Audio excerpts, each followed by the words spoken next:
bien qu'on pose nos armes et qu'on discute. Bon, bah lui, il va me prendre la tête. Jack, je veux que vous me dessiniez comme une de vos françaises. Non, et c'est chouchou, je veux, pas la moche. Zut, rezut et rezut derrière. Ah, je vois, monsieur se fout de moi. Monsieur fait d'ironie. Mais où est-ce que vous vous croyez, merde? Au cirque? Ben ça, c'est du spectacle. Vous aimez le cinéma, nous non plus. Bonjour, bonsoir à toutes et à tous. Cannes J-12, comme chaque année depuis 3 ans, toute l'équipe de Réaliser son trucage aborde cette échéance avec sérénité, préparation et un optimisme totalement déconnecté de la réalité. Et cette année, on a même fait une liste, une vraie liste avec des cases à cocher. Les cases ne seront probablement pas cochées, mais la liste, elle, est magnifique. Je vous en lis certains extraits. Réussir à répondre très bien et toi, avec un sourire sincère après 72 heures sans vraiment dormir. Se coucher avant minuit, au moins les 3 premiers jours. Manger assis à une table avec des couverts. Ne pas finir l'épisode en disant « on est épuisé mais c'était incroyable ». Bien s'hydrater avec de l'eau, pas avec du rosé. Quoi ? Identifier où sont les toilettes au palais avant d'en avoir besoin en urgence et réussir à en revenir sans se perdre. Trouver une tenue qui dit à la fois « je suis élégant, je suis sérieux journalistiquement et je ne dors pas dans ma voiture ». Développer une résistance immunitaire aux phrases « c'est un film sur la condition humaine ». Mémoriser au moins un nom de réalisateur thaïlandais pour paraître crédible. Identifier à quelle heure exacte la volonté de vivre quitte le corps. L'an dernier, c'était jeudi 14h. Apprendre à applaudir pendant 7 minutes sans perdre connaissance. Et bien utiliser la brossette dans les toilettes de l'appartement commun pour préserver la santé mentale de chacun. Simon. Si on arrive à en cocher 3, on a droit à une sieste de 20 minutes dormie sans trucage.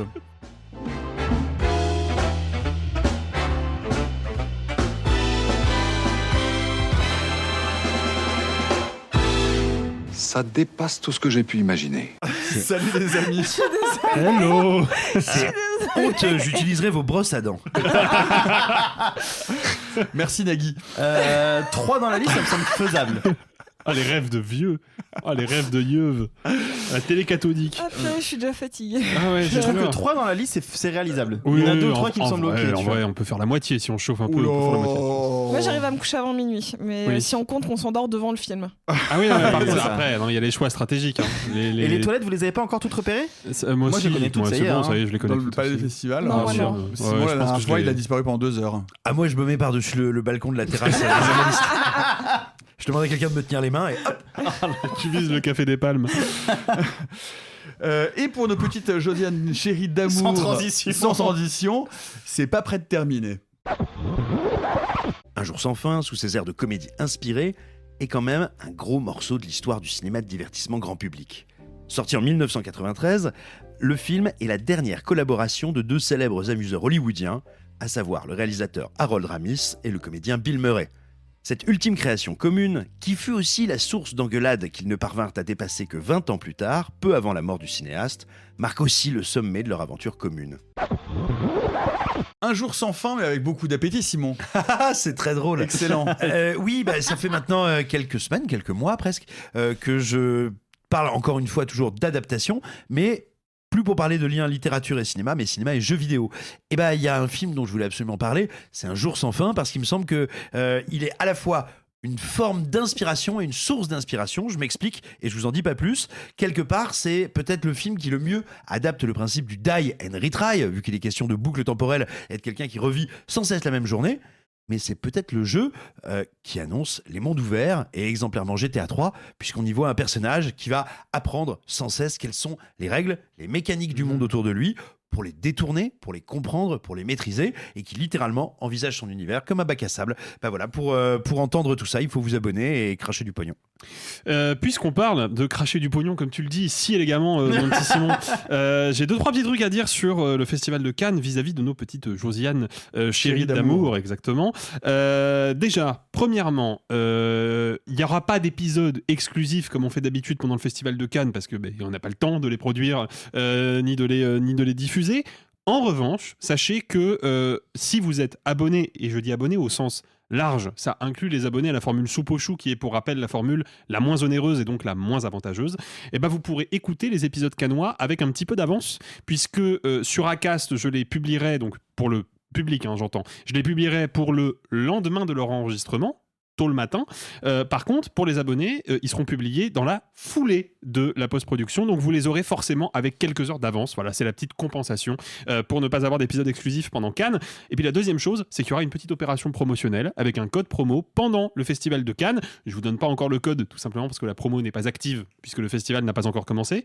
Rassurez-moi, il n'a pas commencé le festival de Cannes ? Je crois Faut pas. qu'on se parle. Ok, très bien. Je vais vérifier les toilettes. J'ai un doute. Non, mais en tout cas, donc, la promo n'a pas encore commencé, donc je ne vous donne pas encore le code, un peu de patience, mais sachez que cette promotion sera plutôt avantageuse puisqu'elle vous offrira 10% de réduction pendant 6 mois, ce qui n'est pas rien quand même. Voilà, donc si vous avez envie de nous soutenir financièrement en vous abonnant et de débloquer tous les jolis avantages que vous connaissez désormais, le lien est dans la description. Et si vous utilisez le code qu'on vous donnera, je pense, la semaine prochaine, eh bien, vous pourrez bénéficier de 10% de réduction pendant 6 mois. Voilà. Eh bien, merci pour toutes ces bien belles précisions, comme on aimerait en avoir plus souvent. On va passer au programme de la semaine, et cette semaine, c'est diabolique. Diabolique comme une mère qui se bat contre ses démons intérieurs, diabolique comme une sorcière enfermée dans une chambre d'hôtel, diabolique comme passer un hiver sur une île isolée sous la neige avec son père dépressif. Mais on commence par le diable lui-même, en la personne de Miranda Priestly, la diabolique patronne du magazine de mode Runway, qui, 20 ans après avoir torturé la pauvre petite Andy Sachs, va lui en remettre une couche alors que son célèbre magazine menace d'être entièrement dépouillé par un nouvel acquéreur qui n'en a pas grand-chose à foutre de la mode.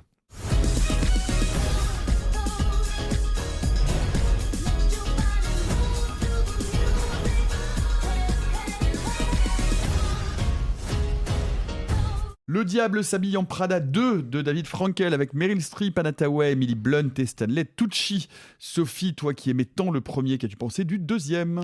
Bah oui, je vais déjà préciser que j'aime énormément le premier. C'est pas genre juste un film que j'aime bien, il est sorti quand j'avais 15 ans. Donc une fille de 15 ans qui hésite entre le cinéma et la mode, Le Diable s'habille en Prada, c'était un petit peu un effet culturel très fort. Il y avait eu le bouquin avant, et puis c'est le film qui a révélé Anna Thaoué globalement au grand public. Elle avait eu quelques rôles avant, et il faudra attendre Rachel se marie de Jonathan Demme pour qu'elle soit consacrée en tant que grande actrice, mais c'est le film qui la révèle à un public plus vieux que Princesse malgré elle. Bref, c'est un film majeur de la pop culture des années 2000. On n'avait pas besoin d'une suite. Parce que le film existait en vase clos, c'est-à-dire que c'était une histoire de cette journaliste, de cette femme. C'est une rom-com, Le Diable s'habille en Prada. C'est une femme qui hésite globalement entre se trouver elle-même et être dans une relation que maintenant on regarde comme toxique, mais en réalité c'est un parcours initiatique d'une jeune femme dans un milieu plus ou moins hostile. Et c'est comment cette journaliste brillante va succomber ou non, se rebeller ou non contre un système patriarcal qui va la forcer à se dépouiller d'une partie de son âme pour porter des Manolo Blahnik. Et moi, le film me plaît parce que je le trouve encore aujourd'hui extrêmement divertissant, fun, pop. C'est pas un grand film, et Le Diable s'habille en Prada n'a jamais été un grand film de cinéma, mais c'était un objet pop important. Je trouve que cette suite, elle est globalement ratée. Elle est ratée à plein d'aspects, mais je serai quand même moins sévère que vous. Arthur. Je vais faire très court pour ce premier tour de table parce que j'ai énormément de choses à dire, mais je préfère garder ça pour après. Disons que je n'aime, contrairement à Sophie, pas beaucoup le premier parce que moi je ne comprends pas cette fascination pour ce tyran, mais qui a des fêlures, qui est Miranda. Moi je ne comprends pas et j'aime pas beaucoup le film. Bref, je trouve que le 2 est plus que raté. Je trouve que le 2 est gênant. J'ai plein d'arguments sur le fond, mais sur la forme, je trouve qu'en termes de scénario, c'est d'une facilité déconcertante. Je trouve que la construction, elle est navrante. Que Meryl Streep, c'est dommage, elle a rien, elle est en sous-régime en permanence. Heureusement qu'Anna Thaoué, c'est la seule qui essaie de porter un peu le truc parce que je trouve qu'en face il y a rien. La photo est plate, il n'y a pas de réal. Enfin, si, le mec a compris qu'il pouvait montrer et qu'il pouvait être fier parce qu'il n'a pas tourné que dans des fonds verts, il a tourné dans des décors réels. Donc, pour ça, on a au moins 5 plans au dézoom drone pour comprendre qu'on tourne à 1000 heures. Enfin, genre, on a compris. Enfin, bref, je trouve que le film a très peu d'idées. Je trouve que le film transporte un message qui, moi, me déplaît énormément, mais ça, je le raconterai dans un deuxième tour de table. Non, vraiment, moi, j'ai passé un vrai mauvais moment et je suis sorti de la séance en colère, ce qui arrive pas souvent. Oui, je vais embrayer là-dessus. Moi, j'irais même plus loin. Je trouve que c'est un film nauséabond. Je trouve que c'est un film qui est produit pour expliquer au bon peuple que la bourgeoisie est tout de même charmante et que ce petit monde du luxe d'entre-soi, qui était quand même dépeint comme étant un peu toxique, avec beaucoup de réserve néanmoins dans le premier, eh bien là finalement ce sont eux les artisans, ce sont eux les gentils, et il faut les laisser continuer à prendre la business class dans les avions. Allez bien vous faire cuire le cul en fait avec votre morale de merde et allez vous torcher avec vos dollars. Merci. Alexis. Écoute, moi je pense qu'on n'a pas affaire véritablement à une suite, c'est pas comme ça que je le définirais. Pour moi c'est plus une sorte de rebranding du premier, et c'est symptomatique de l'époque hollywoodienne dans laquelle on vit, c'est-à-dire que Hollywood ne considère plus son public comme autre chose qu'un ramassis d'imbéciles incapables de digérer des émotions un tant soit peu complexes. Parce que moi là où je te rejoins pas Arthur sur le premier film, c'est que oui, Miranda Presley c'est un tyran, c'est une connasse, c'est la queen des connasses, et c'est précisément pour ça que c'est un personnage incroyablement attachant et incroyablement magnétique, parce que c'est une grande méchante de cinéma dans un environnement, dans un univers cinématographique qui ne se prête pas particulièrement à des figures de grands méchants ou de grandes méchantes. Sauf que là, on a inversé le paradigme. C'est-à-dire que oui, Miranda Presley, au fond d'elle, elle aimerait bien toujours pouvoir se comporter comme un tyran, mais comme la société ne lui permet plus trop, elle s'en est accommodée. Elle accroche elle-même sa veste au placard, elle ne la jette plus au visage de son assistante, ce genre de petits détails comme ça. Et en fait, au bout du compte, tu termines le film en te disant non pas Miranda Presley, c'est une femme qui a vécu des choses dures parce que c'est très compliqué d'être une femme qui réussit dans ce genre de milieu, mais ça reste avant tout une connasse. Tu te dis, c'est une femme qui a eu une vie difficile, et j'ai de l'empathie pour elle. Bon, de temps en temps, c'est une connasse. C'est plus du tout la même chose, en fait. On a complètement revu les proportions du personnage. Elle est plus méchante, tout simplement. Non, elle n'est plus méchante. Et puis, bon, à cela s'ajoute, et je pense que Simon aura peut-être des billes à balancer là-dessus, mais à cela s'ajoute la laideur du film, qui est elle aussi symptomatique de son époque, mais tout est filmé à la longue focale, tout est éclairé de face avec des lumières hyper diffuses, parce que ça a l'avantage de gommer les rides, et donc c'est devenu quelque chose que réclament toutes les stars hollywoodiennes, à l'exception notable de Meryl Streep. Mais Meryl Streep n'a pas tout à fait la même place dans le paysage cinématographique que les autres, mais voilà, c'est un produit de consommation dont la première moitié est pas désagréable, mais qui n'a pas du tout les qualités du premier, indubitablement. Simon.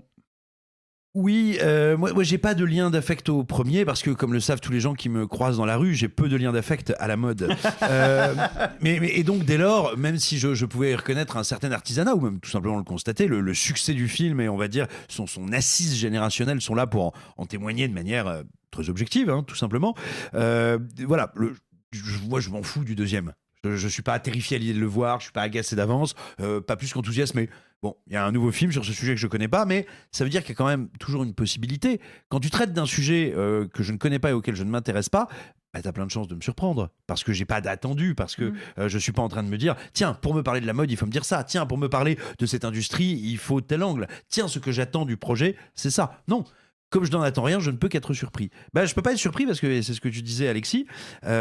Je me méfie toujours quand on dit ah, c'est pas du cinéma. Là, n'empêche, l'artisanat est tellement médiocre que c'est à peine du cinéma.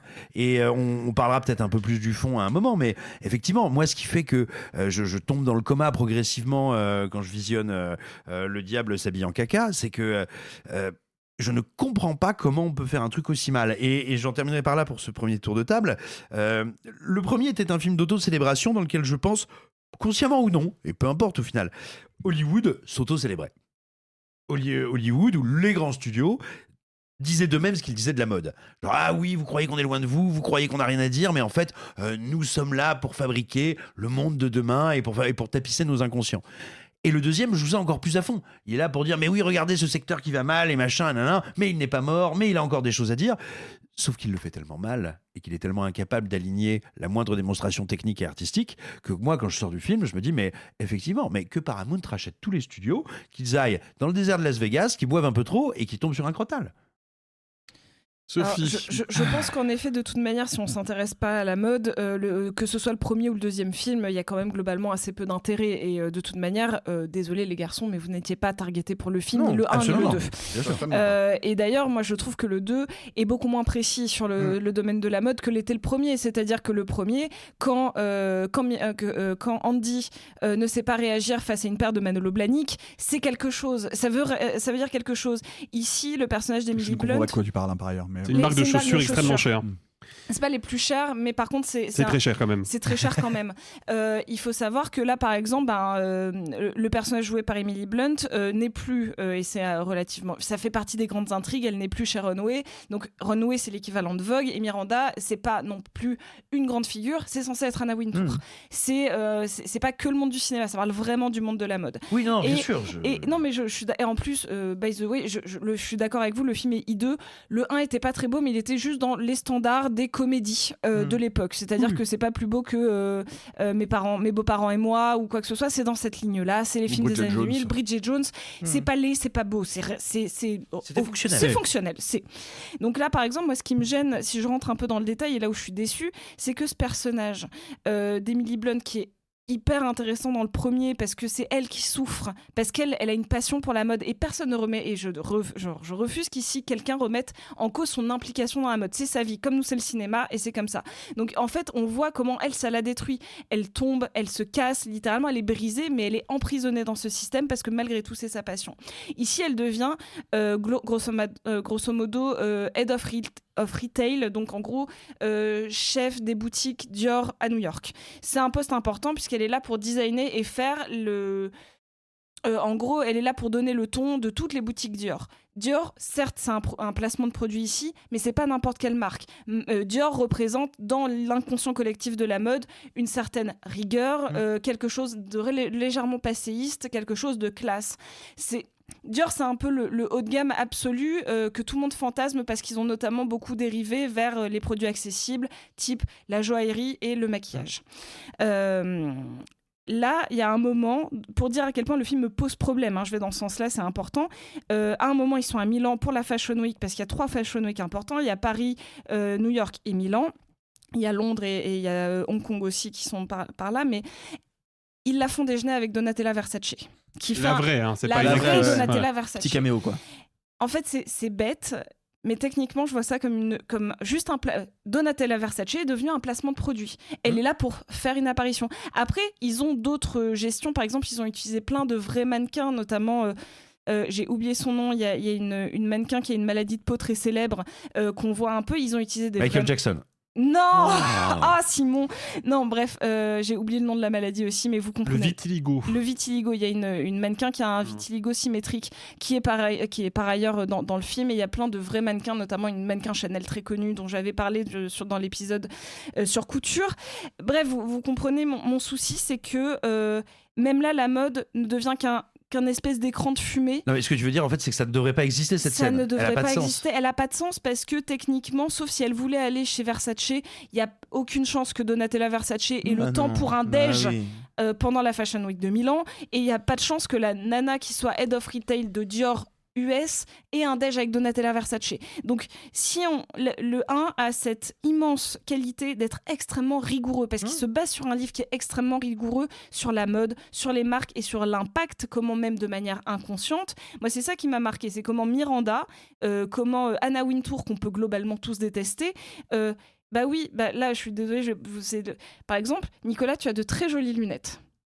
C'est des Emmanuel Kahn qui ont été designées globalement à New York dans les années 70 et qui ont été refaites. C'est parce qu'un jour elles ont été dans un Vogue qu'un jour Emmanuel Kahn a décidé de les remettre sur le goût du jour. Je pense qu'ils ont raison, je pense qu'on est matrixé par la mode. Et je pense que de faire un 2, c'était une possibilité d'avoir un vrai discours sur l'évolution de la mode et notamment des influenceurs, de la mort du papier. Le truc c'est que le film ne sait pas s'il veut être succession dans le monde de la mode ou une vraie continuité de réflexion. Et le truc c'est qu'au final ça devient juste du name dropping. Et je finirai, ma prise de parole était longue, mais encore une fois, je pense que je suis celle qui a le plus à dire parce que je suis la seule qui a un affect avec le premier film. Il y a un truc qui n'empêche à marcher sur moi parce que c'est sinon l'autre possibilité pour les fans comme moi du premier qui aurait pu marcher parce que ça a marché, c'est le personnage de Nigel qui est joué par Stanley Tucci. Et non pas par Mark Frost. Et pas du tout. Mais moi aussi, je les confonds. C'est la même personne. Il y en a qui ressemble à Terminator et l'autre qui a l'air qui ressemble à Eric Ciotti. Alors, on ne dira pas lequel est lequel. Ah, c'est à vous de choisir. Bah, moi, par exemple, je sais que Nigel, c'est mon personnage préféré du 1. Parce qu'il a quelque chose à la fois d'un peu sassy et d'un peu résilient. C'est un peu la petite main qui est la force de Miranda et qui est un peu plus bienveillante. Bah, y a une scène, moi, dans le Diable s'habille en Prada 2, qui a marché parce que je me suis dit, ok, ces personnages que j'ai tant aimés, un peu comme un revival, un peu comme la suite de Gilmore Girls quelques années après, je me suis dit, ok, c'est inutile, mais je suis contente de voir ce que les deux auraient encore à se dire. Un peu comme une fanfiction, quoi, genre, et si bah en fait, sinon, il fallait aller que là-dessus, en fait. Il fallait travailler que le relationnel, ça n'aurait fait plaisir qu'aux fans, mais ça aurait été peut-être moins honteux que ce que c'est. Ben, je suis d'accord avec tes griefs, Sophie, et en vrai, il y a une explication. Il y a des explications simples à 1, pourquoi le film n'est pas ce que tu décris, et 2, pourquoi le film est moche. On va commencer par la question de la laideur, parce que c'est la plus facile à évacuer. Le Diable s'habille en Prada, premier du nom, effectivement, c'est pas le plus beau film qu'Hollywood ait produit. Par contre, c'est un film qui date de 2006. Donc il est tourné en 35 mm. Et quand tu tournes en pellicule, tu dois éclairer ton plateau. Et tu dois pas l'éclairer juste avec une grosse source de lumière énorme, parce que sinon ça fait une pellicule toute terne, toute blanchâtre, voilée, dégueulasse. T'es obligé de travailler tes intentions de lumière et de travailler tes contrastes au moins un minimum. Donc tu te retrouves avec une image qui est pas forcément la plus somptueuse du monde, c'est pas Laurence d'Arabie le truc, mais au moins t'as une image qui ressemble à une image de cinéma avec des contrastes, avec des nuances, avec des ombres. Mais qui a été fabriqué, voilà, en fait. Il y a eu de l'artisanat parce que t'as pas le choix. Problème, le numérique, autant ça permet des choses absolument formidables, comme par exemple le climax de Collatéral, qui est quand même, disons-le, un climax tourné sans lumière, c'est quand même pas banal. Ça permet ce genre de gestes radicaux-là, mais ça permet aussi de tout voir en post-prod. Tu mets une source de lumière gigantesque de 20 000 watts derrière un grand cadre de diff de 4 mètres sur 5 et c'est bon, t'as éclairé ton plateau. Pour le reste, on verra en post-prod. Et puis si jamais on n'a pas le temps, on verra même pas du tout en post-prod. On va juste booster un tout petit peu les contrastes pour que ce soit pas trop grisâtre, puis hop, emballer, c'est pesé. Et c'est pour ça qu'on se ramasse quotidiennement, quasiment, des films à chier parce que la lumière est plus travaillée. C'est un énorme problème. C'est un problème aussi en France. Hein. On a exactement le même problème. On n'a pas à se moquer des Américains là-dessus. C'est ce qu'on appelle faire un éclairage flat. Voilà, c'est un éclairage flat, plat. Et ça porte très très bien son nom. Et pour ce qui est de pourquoi le film ne prolonge pas l'environnement du premier, pourquoi il se pose pas des questions contemporaines, parce qu'effectivement, tu mentionnes les influenceurs. À l'époque du Diable s'habille en Prada 1, ça n'existe pas l'influence. C'est quand même un truc énorme comme évolution. Oui, mais sauf qu'en fait, le but du film, c'est pas de prolonger l'univers du Diable s'habille en Prada, c'est de rappeler en permanence au public qui le regarde que le premier film existe. On est sur une piqûre de rappel nostalgique. Hollywood n'est plus capable de produire que ça dès lors qu'il reboot ou qui prolonge des franchises, et c'est exactement ça. Le seul but de ce film, c'est qu'à la fin, je sorte de la salle en me disant « Ah, je suis content d'avoir retrouvé les personnages du premier film ». Du coup, j'aurais pu revoir le premier film, en fait. Il y a un geste fondamentalement stérile là-dedans, et malheureusement, Hollywood est prisonnier de ça. Je sais pas quand est-ce qu'ils vont en sortir, mais à un moment, il va falloir débrancher la prise, parce que, en plus d'être un film vraiment médiocre, c'est une occasion manquée. Il y avait une suite vraiment bien à faire au Diable s'habille en Prada, thématiquement intéressante, et qui, à mon sens, le projet que tu as décrit, qui verra jamais le jour parce que Hollywood ne le permet pas, mais il y avait des cartes à jouer, et le film ne les joue pas. Mais on voit bien que le film est incapable de se saisir même des sujets qu'il fait semblant d'aborder. C'est-à-dire que, par exemple, il y a aussi un autre sujet, c'est la mort de la presse papier. Là, j'allais en parler, moi, c'est mon gros point. Mais... je veux dire, et c'est censé être le sujet du film. Qu'est-ce que le film dit là-dessus ? On va pas vous révéler la fin, mais le film n'a rien à dire là-dessus. Il y a par exemple aussi quelque chose qui a changé par rapport normalement aux mannequins, au mouvement MeToo, au body positive. Le film évacue ces questions-là en blague. Une blague et c'est terminé. Ouais. C'est plus traité. Point. Se dire « Ah mais non, on peut pas dire ça, Miranda. Non. » Je veux dire, le film n'a aucun courage, n'a aucune intention. Je veux dire, c'est vraiment d'une nullité crasse à ce point-là, et il faut quand même, je veux dire, moi qui, comme l'a très justement dit Sophie, et comme je suis un peu comme Simon, même si je m'habille mieux que lui, la mode, c'est un milieu que je n'aime pas, c'est un milieu qui ne m'intéresse pas, c'est un milieu pour lequel j'ai vraiment pas mal d'antipathie. Néanmoins, le premier Diable s'habille en Prada a fait quelque chose qui, moi, m'intéresse en termes de scénario, c'est qu'il crée un personnage et une méchante légendaire, iconique. Elle est infecte Là, elle est un des meilleurs rôles de Meryl Bien Streep sûr, quand même. et elle est faut le géniale. dire, hein. Et Elle on est rigole géniale parce dans le que rôle. c'est un humour qui est fondé sur la méchanceté et sur le socialement inacceptable. Et derrière ça, c'est quand même un film qui réussit aussi à parler un peu de ce que c'est que d'être une femme dans un milieu masculin, etc., etc. Là, elles ont toute leur armure. Je veux dire, ça, le film Leur ne traite armure plus et leur de botox. rien. Et leur botox. Enfin, c'est odieux de bout en bout. On met ça à la poubelle. C'est plus dégoûtant encore qu'un KFC périmé. Bah, je me permets de Arthur. rebondir un peu sur la notion de la presse écrite et de la presse au général, parce que moi c'est vraiment sur ce point-là que le film m'a particulièrement énervé, puisque tout à chacun on a nos propres expériences qui font qu'on a des attaches à certaines thématiques ou autres. Moi pour le coup j'ai vécu dans un média qui a été racheté, j'ai vécu ce que c'est que de devoir avoir des licenciements économiques, d'avoir des plans, etc. Je dis pas que je travaille à Condé Nast, mais cost killing. j'ai vécu ça. Et je suis entouré de journalistes qui le subissent au quotidien. Donc c'est des sujets qui me touchent personnellement. Il se trouve que c'est peut-être le plus gros sujet du film. C'est-à-dire que le film s'ouvre littéralement sur le personnage de Andy, qui est donc Anne Hathaway, qui reçoit un prix prestigieux qui vient d'un Pulitzer américain pour un article qu'elle a fait dans un média qu'on imagine être un média d'investigation, d'enquête, pour un gros papier qu'elle a publié. Et au même moment, elle se fait virer par texto. Donc le film te dit directement, te met là-dedans en te disant « Ok, on va parler de choses sérieuses ». Et je me suis dit « Waouh, putain, ok, commencer par ça, malin ». Sauf qu'en fait non, parce qu'elle se fait virer, mais du coup, parce qu'il y a un bad buzz à Runway, on va aller la recruter pour essayer de redorer le blason du magazine en générant de l'enquête, en montrant que derrière la mode, il y a du fond. Fine, ce qui est le cas de Vogue par ailleurs. Vogue fait des vraies enquêtes de temps en temps. Chez Condé Nast, c'est un truc qui existe. Bon, bref. Ce que le film veut raconter en creux, c'est à quel point les médias sont en pleine métamorphose et en péril économique, à quel point il y a des gens qui rachètent des médias qu'on n'a absolument rien à foutre, à quel point le papier est en train de mourir, mais pas que le papier par ailleurs, parce que même sur le web, on ne lit plus les papiers, comment cette industrie est en train d'être récupérée par et des gens qui ne la comprennent plus et en même temps un public qui se diffuse et qui est quasiment disparu. Et le film veut vraiment se concentrer sur tout ça. C'est-à-dire que c'est vraiment, je ne vous mens pas, c'est l'intrigue principale. C'est qui va être l'actionnaire principal, est-ce qu'on va pouvoir survivre, est-ce qu'il va y avoir des licenciements. C'est vraiment le sujet de base. Je rejoins ce qu'a dit Nico au tout début. Moi, j'ai un énorme problème déjà. C'est partir du principe que Runway, parce que je suis désolé, mais dans l'inconscient collectif, quand on a une commission d'enquête de Charles-Henri Aloncle qui nous dit qu'il y a des journalistes de France 2 qui descendent sur la Croisette pour faire le festival de Cannes juste pour être en vacances et aller à la plage, alors qu'on sait le travail que ça représente, ça montre bien qu'il y a une déconnexion entre ce que le public pense être le travail de journalisme, la réalité des journalistes et ce que nous, journalistes, on vit, à savoir... Ce que l'extrême droite essaie d'en faire aussi. Hein, mais évidemment, Aloncle, c'est l'extrême droite, c'est pas le public. Oui, mais tu vois ce que je veux dire. Il y a un côté un peu où on a tendance à penser que les journalistes, c'est quand même des privilégiés, ils ont quand même beaucoup d'avantages, etc., etc. Et là, on a un film où on est censé...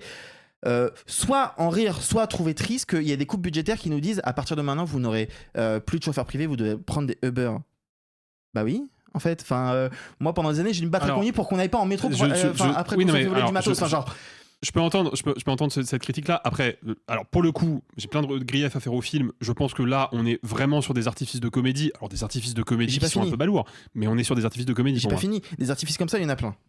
Tout le long du film, tout ce qui est censé être des coupes budgétaires, etc., il y en a, c'est que des trucs comme ça. C'est censé nous raconter en creux quelque chose, mais ça nous raconte que, au final, ce sont des journalistes qui sont, comme l'a dit Nico, des grands bourgeois et on est censé un peu s'en plaindre alors que c'est pas du tout la réalité du journalisme. Hein. Je pense que. Mais le film veut pas parler du journalisme. Bah, je suis désolé, quand tu prends ça en thématique principale, ça le veut. Mais c'est pas la thématique du film. Bien sûr que si, c'est la thématique principale du film. Elle est pas journaliste, Miranda. C'est un peu elle est papesse de la mode. Elle est rédac chef. Attendez les gars. Elle est papesse de la mode. Anna Wintour, elle était rédac chef de Vogue. Elle est pas journaliste, Anna Wintour. Qu'importe. Attendez, j'aimerais terminer mon propos. Je suis vraiment pas d'accord avec vous. On est dans une rédaction de magazine. Anne Hathaway, elle arrive. Elle est censée être rédac chef du service enquête. Elle est censée écrire beaucoup d'articles.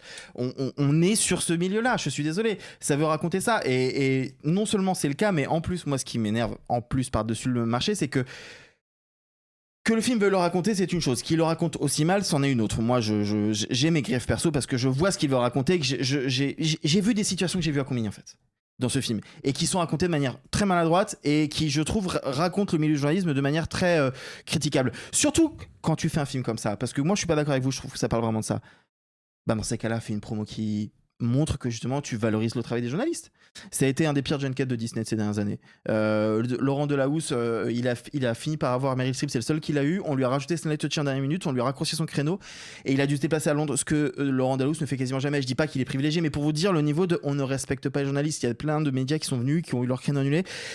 Anna Tawai et Emily Blunt, j'ai rarement vu un junket où elles s'en battaient autant les couilles, et pardon, excuse-moi du terme, mais de faire des interviews. C'est-à-dire qu'en fait, raconter un film comme ça pour derrière avoir le marketing en termes de rapport à la presse aussi calamiteux, ça prouve bien l'hypocrisie du projet dès le départ. C'est un film qui veut nous montrer que la presse est en danger, il faut la protéger des millionnaires à la Jeff Bezos, parce que clairement le personnage de Justin Theroux, c'est Jeff Bezos, et Emily Blunt, c'est censé être sa femme. Mais attends, est-ce que ça n'est pas juste une mécanique extrêmement usée de cinéma, comme dans 10%, on te raconte que l'agence est menacée, comme dans plein de films, on te raconte que la structure où sont les personnages est menacée. Est-ce que c'est pas... Enfin, tu vois, attention, hein, moi, la situation sociale que tu décris dans le monde de la culture et du journalisme, bah, elle me touche au premier chef, comme toi. Mais pour le coup, tu vois, ça me choque pas dans le film parce que je me dis, c'est comme si un garagiste s'agaçait que Transformers soit pas précis. Tu vois, je veux dire, mais non, mais si, je veux dire, on est face à un gros produit qui ne prétend pas dire la vérité du monde ni ne prétend en parler. Moi, mon problème, c'est qu'il ne parle de rien. Ah bah moi je suis pas d'accord. À partir du moment où tu prends des exemples précis de gens qui se font virer par texto, que tu prends des exemples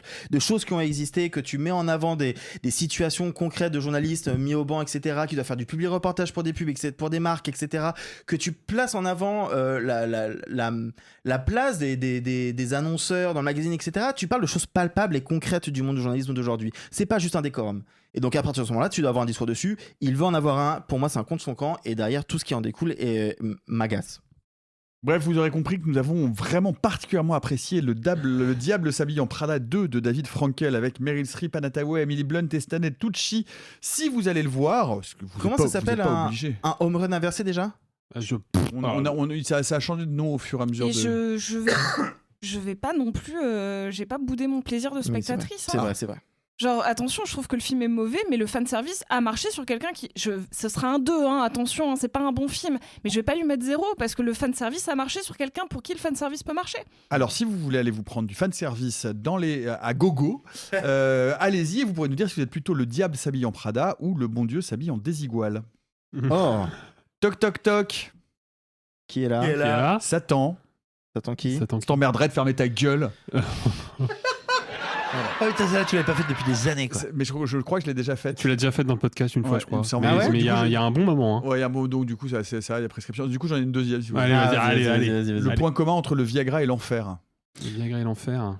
Elle est technique. Ça n'existe pas vraiment. La descente est dure. Oh. Non, mais dans les deux cas, Satan l'habite. Je n'osais pas la faire. C'était une de nos transition. C'était une de mes grosses attentes de Cannes 2025. Le nouveau film de la réalisatrice écossaise Lynn Ramsay, après We Need to Talk About Kevin et A Beautiful Day. Die My Love suit la descente aux enfers encore d'une jeune mère de famille qui se retrouve seule avec sa fille et sa dépression dans une ferme perdue du Montana, le tout porté par une Jennifer Lawrence réellement enceinte au moment du tournage. It's not New York, but it's ours. I think it's gonna be pretty sick.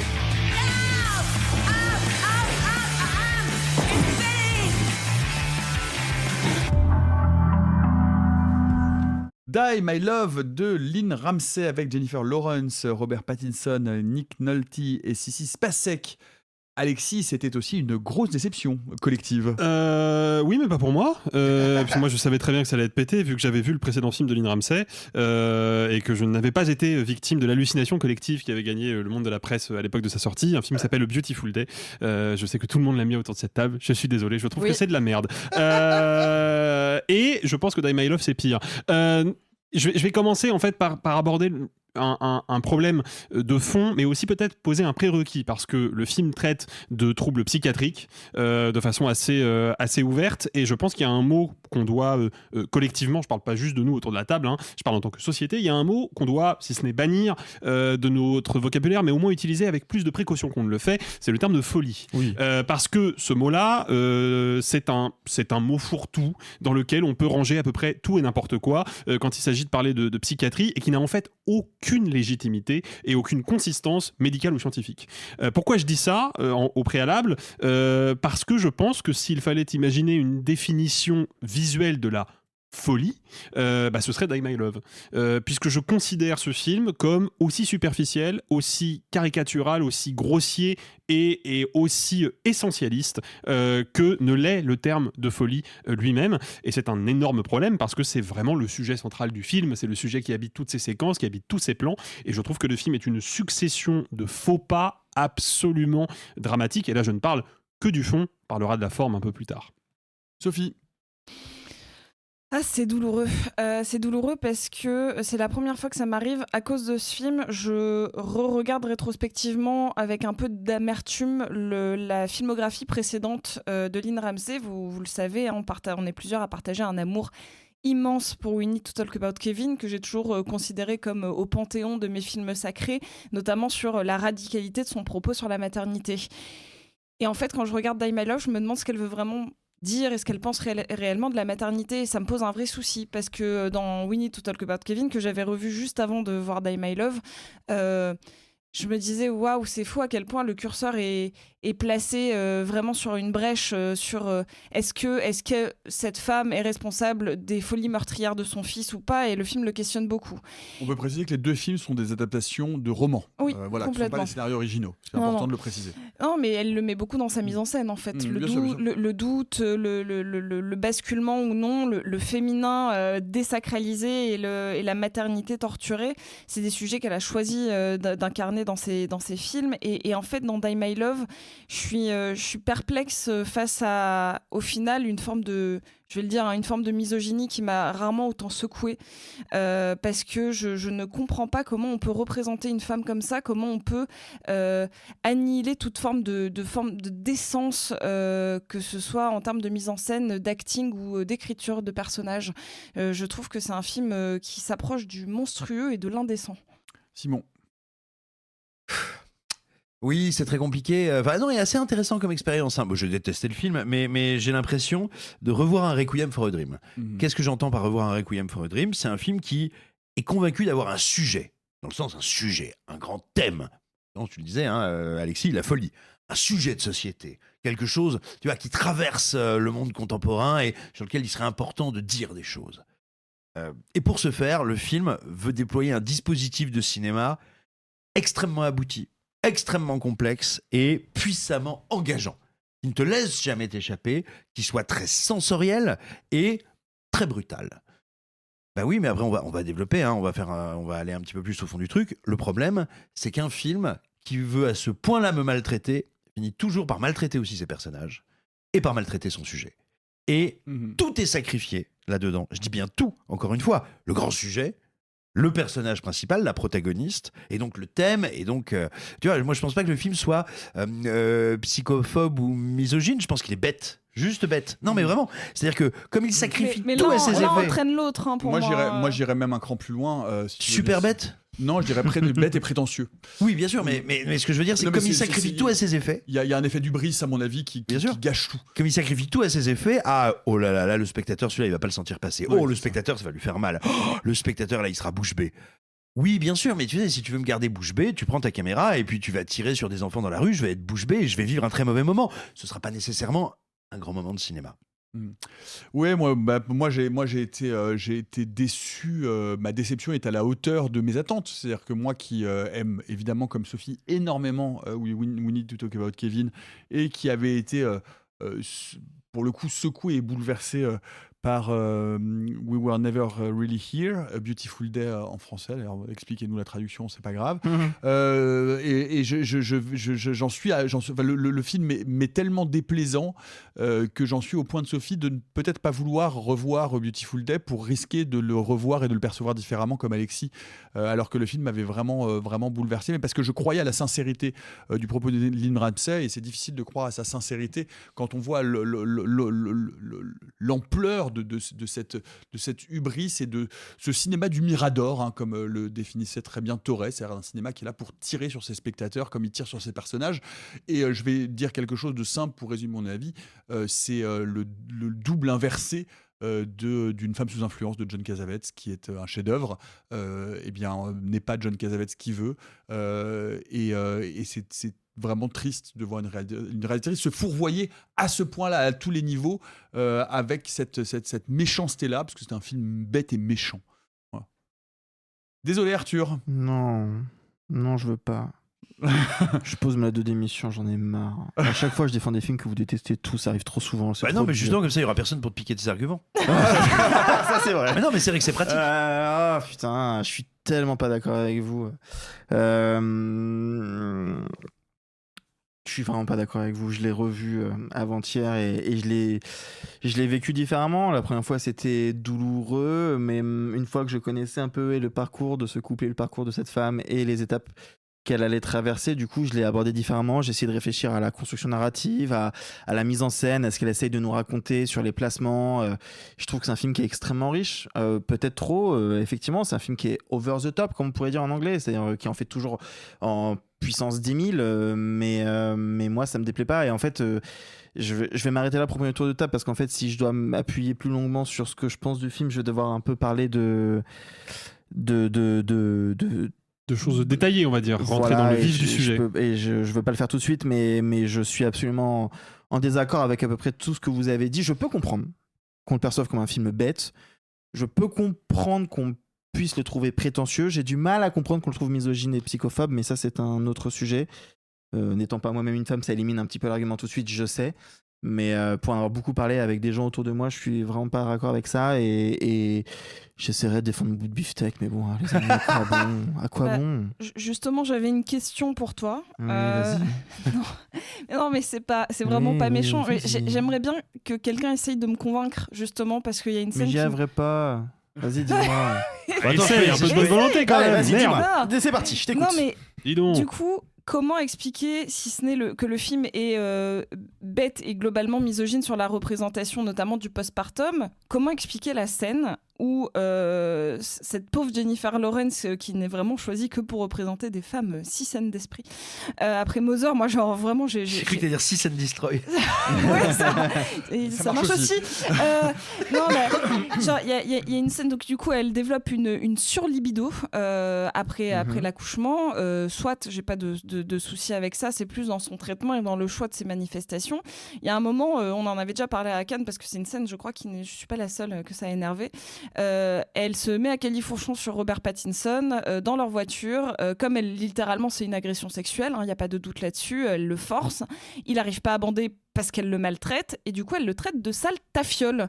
Je sais vraiment pas expliquer ça autre que de la provocation gratuite, et du coup ça en découle une forme de misogynie, parce que si dire qu'elle fait une représentation du postpartum et que parce que hormonalement et psychologiquement ça va bif-bof, elle en devient agresseuse et globalement homophobe. Comment l'expliquer ? Je précise qu'en version originale, le terme qu'elle emploie est faggot, qui est le terme homophobe le plus répandu dans la langue anglaise et néanmoins l'un des plus violents. C'est une scène qui arrive, je dirais, dans le dernier tiers, au moment où la relation est en plus en train de vriller, où elle est de plus en plus désespérée, elle s'est rendue compte qu'il la trompait, elle est en train de vriller vraiment. C'est pas un film qui parle juste de la dépression postpartum, c'est un film où on sent que c'était déjà quelqu'un qui psychologiquement était à minima fragile, qui... Dans le récit du roman initial, même, et je crois que Lynn Ramsay s'en éloigne quand même pas mal dans l'adaptation, mais quand même est poussé à un curseur extrême. Mais spoiler, ça existe, ça arrive, il y a des postpartum extrêmes. J'ai vu un documentaire, moi, juste avant Cannes, qui racontait comment, justement, il y a eu des postpartum avec des femmes qui ont essayé de se suicider en tuant leur enfant. Bref, c'est des choses qui existent, qui sont documentées. Je dis pas que le représenter, c'est forcément... un moment, pour moi, la représentation ne peut pas ne pas aller vers les extrêmes de temps en temps. Bon, bref, c'est pas le sujet. Pour moi, cette séquence, elle arrive à un moment où elle a besoin de se sentir désirée, elle a besoin de se sentir désirable, elle n'y arrive plus. Pattinson est un personnage qui a été très peu analysé comme tel, mais qui est un personnage assez toxique, qui participe en partie quand même au vrillage du personnage de Jennifer Lawrence. Et cette scène-là, elle est, je suis d'accord, un peu trop intense peut-être, mais tu vois, c'est marrant que tu me le dises comme ça, parce que quand tu le décris comme ça, c'est vrai que c'est une agression, c'est vrai que c'est extrêmement choquant. Quand je l'ai revu avant-hier, je te jure qu'elle m'a pas fait, je l'ai revu aujourd'hui. Non, mais c'est intéressant. Et en fait, il y a plusieurs moments où elle l'agresse sexuellement. Genre, il y a plusieurs moments où il y en a au moins deux dans le film. Il y en a au moins deux. Facile, oui. Oui, mais c'est pas un aspect qui m'a marqué plus que ça, malheureusement, parce qu'en fait, je vous entends, c'en est. Ce sont des agressions sexuelles, c'est indéniable. Ça intervient à un moment où elle, c'est un couple qui est intense dès le début. C'est-à-dire que le film commence avant qu'il y ait un enfant, on sent qu'il y a une intensité chez les deux êtres humains et dans leur connexion intime, qu'elle a perdu, elle est seule. On la voit pendant 1h30 isolée dans une maison avec un mari qui est à moitié absent, un chien qu'elle veut pas, enfin bref. Pour moi, ça ne fait qu'alimenter ce besoin de juste être à un retour comme avant malgré la maternité qu'elle ne pourra pas avoir. Mais ça n'excuse pas forcément les agressions sexuelles, c'est pas ça que je suis en train de dire, hein, mais pour moi ça s'inscrit dans ce geste-là. Oui, Simon, vas-y. Moi, j'avais été frappé lors de ma découverte du film à Cannes par à quel point je ne comprenais pas le lien entre le prétendu sujet du film et ce qu'il y avait dans le film. Parce qu'on parle pas de postpartum. Il y a une partie du film qui parle de postpartum. Il y a d'autres moments où elle est incestueuse. Il y a d'autres moments où elle veut tuer des gens. Il y a d'autres moments où elle hallucine. Ce que je veux dire, et c'est ce que tu disais un peu, Alexis, je crois, c'est qu'en fait, du coup, on me raconte pas une condition particulière qui peut être une condition extrême et dont je comprends qu'elle soit représentée de manière extrême. On me raconte quelque chose qui, pour moi, veut dire grosse tarée et qui est pas très intéressant, qui est plutôt psychophobe et qui ne me raconte rien. Et je me disais, mais comment ça se fait ? Comment ça se fait que cette autrice, quand même, Lynn Ramsay, que j'ai trouvée au minimum très intéressante et parfois passionnante dans ses différentes productions, qui a travaillé sur des choses très variées. Elle a notamment fait pas mal de courts-métrages, même après être passée au long. Elle a fait un court-métrage sur une chef-op avec qui elle adore bosser. Enfin, voilà, quelqu'un qui est curieux de son environnement. Et je me demande si elle n'a pas fait une erreur, j'ai envie de dire presque stratégique, dans non pas son choix de sujet, mais son choix de matériaux. Elle est allée adapter un roman argentin, Matate Amor, de Ariana Harvitz. Qu'est-ce que ça raconte, ce roman ? Ça raconte, on pourrait croire la même chose, mais en fait pas du tout. C'est l'histoire effectivement d'une femme une femme argentine, et qui va s'installer avec son époux, avec qui elle est sur le point d'avoir un enfant, dans la France rurale, dont elle ne parle pas un mot, et qui se retrouve complètement isolée, et qui donc pète les plombs. Or, c'est pas ça. Dans le film, nos protagonistes ne sont pas isolés. Donc, je pense que dans son adaptation, il lui manque un ingrédient, un élément de l'espèce de paranoïa ou de partage en cacahuète total du personnage dans le texte de base, qui justifiait que ce soit un truc où t'es complètement enfermé, où plus rien n'a de sens, où tu vois, la vie devient une espèce de mosaïque de scènes dont tu n'arrives pas à relier les éléments. Or, dans le film, il n'y a rien qui me donne à comprendre ça. Et tu vois, le film, il veut sensoriellement me mettre dans sa tête. Il veut sensoriellement me faire sentir qu'est-ce que c'est la vie de cette femme, qui a l'impression que tout lui échappe, qui est totalement dépassée par ses émotions, qui n'est pas la méchante, mais enfin qui quand même se balade vers son gamin avec un couteau, qui de temps en temps a très envie de faire du sexe, de temps en temps a envie de passer par la fenêtre, et de temps en temps a quand même envie de voir si elle peut pas te disperser de façon puzzle. Mais je n'arrive moi jamais à saisir qu'est-ce qui se passe ou qu'est-ce que je devrais saisir. Et je pense que ça vient peut-être de là, que peut-être il lui manque cet élément qui... encore attention, je n'ai pas lu le bouquin, il n'a pas été traduit en français, j'ai pas eu l'occasion de le lire, mais il me semble que c'est un ingrédient qui est totalement absent du film et qui doit forcément avoir une part énorme dans le récit originel. Pour le coup, j'étais pas au courant et je te rejoins complètement. C'est sûr que ça doit participer à l'aspect isolation. Voilà. Que moi je trouve qu'on comprend dans le film, que moi je comprends à plein d'endroits, mais effectivement, je pense que c'est plus marqué dans ce que tu racontes de ce que doit être le bouquin.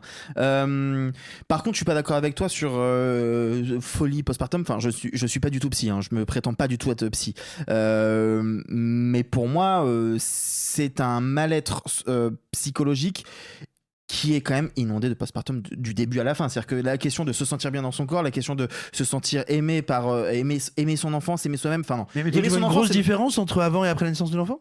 Ah bah oui, complètement. T'as l'impression qu'elle va bien avant ? Bah avant, j'ai l'impression que c'est une personne qui est intense et qui est fragile, mais pour le coup, après, il est radicalement différent. Et puis pour le coup, c'est marrant, je me souviens qu'à Cannes, j'ai pas écouté l'épisode, je me souviens qu'à Cannes vous y aviez tiqué sur cette séquence avec le couteau où apparemment on pourrait croire qu'elle veut tuer le bébé. Je l'ai revu là il y a 2 jours et en fait pas du tout. Ça s'approche pas du tout du bébé avec le couteau, elle le pose à côté, et en revoyant le film je me rends compte d'un truc, c'est elle le dit une fois à la fin du film, et c'est vrai que ça, quand on l'a en tête, je me rends compte que dans tout ce qu'elle veut raconter, c'est vrai, elle a un pilier, un truc auquel elle a une foi totale, c'est son enfant malgré tout. qui du coup est un paradoxe vis-à-vis du postpartum, Pas du puisqu'on tout. on le sait, par exemple, c'était traité dans le ravissement. Il y a des postpartum où il y a des vrais rejets de l'enfant. Genre, il y a cette question de est-ce que je peux l'aimer, est-ce que tout ça, et ça arrive des fois pendant cette période de chute hormonale. Parce que le postpartum, c'est vraiment une rupture hormonale parce que du coup, on ne produit plus certaines hormones qui participent à la grossesse, et ça peut provoquer en effet des envies suicidaires, des déraillements mentaux, de la grande tristesse, de la fatigue chronique. Enfin, on sait que c'est un choc pour le corps. Par contre, je trouve que c'est une balle contre son camp de dire que de toute manière, les bouleversements hormonaux sont pas conséquences, genre l'inverse, pour procéder de départ de la violence. Parce que par exemple, c'est souvent, quand on dit de mecs qui harcèlent dans la rue, on dit ouais, mais c'est leurs hormones, ils savent juste pas se contrôler. C'est un truc du genre, ouais, les mecs ils ont besoin de ken, donc quand ils voient une meuf avec une mini-jupe dans la rue, ils ont envie d'y aller. Mais les mecs, c'est vraiment faux. Ils ont pas subi une grosse décompensation hormonale, quoi. Et pareil, en fait, je connais, et il y a désolée, je suis la seule meuf du truc, mais il y a un rapport au postpartum que je connais là de manière assez immédiate par des amis proches, des descentes d'hormones. Ça peut rendre vraiment dans des états seconds, en effet. Mais dire que c'est parce qu'il y a un postpartum que la meuf peut devenir violente ou incestueuse. Ah pardon, j'avais pas compris ce que tu voulais dire. Oui. Je trouve que c'est un raccourci quand même qui est sacrément tendu, quoi. Mais c'est des situations qui arrivent et qui existent. Je trouve que moi, choisir je veux bien les pulsions suicidaires et les pulsions. Pardon là-dessus, mais on n'est pas psy et on n'est pas. Mais la question, c'est comment le film le montre, pas la réalité du Parce sujet. que je suis pas psy, je me renseigne. Tu vas sur le site de l'UNICEF, qui est un des nombreux sites officiels sur lequel tu trouves des définitions de la dépression postpartum, définitions qui ne sont pas sorties comme ça du trou du cul d'une vache, passez-moi l'expression, qui vient de Kaamelott, je crois d'ailleurs. Mais parce que il y a des revues scientifiques et des scientifiques qui travaillent sur ces questions-là. Les pulsions suicidaires font partie des symptômes. Les pulsions de mort font partie des symptômes. Dans certains cas, malheureusement, ça mène effectivement à des infanticides. C'est des cas rares, mais ça existe. Et la moitié des situations décrites dans le film relèvent davantage d'une perversité propre au personnage que de la dépression postpartum. Et en fait, finalement, la question du postpartum, elle est relativement secondaire. C'est un film où tout est symbole. S'il faut vraiment mettre le doigt sur ce qui déraille dans ce film, c'est qu'en fait, c'est un film dans lequel il n'y a pas de réel. Parce que, j'en reviens à ce que je disais dans mon propos liminaire tout à l'heure, c'est un film essentialiste. C'est un film qui pense contre le réel. Le réel, ça le fait chier. C'est compliqué, c'est nuancé, il y a plein de cas particuliers, il y a plein d'individualités qui ne matchent pas les unes avec les autres. S'il faut faire un cas d'étude générale, ça veut dire qu'il faut être précis. Non, c'est chiant. On va en revenir à l'essence des choses. Donc, cette maison, c'est pas une maison.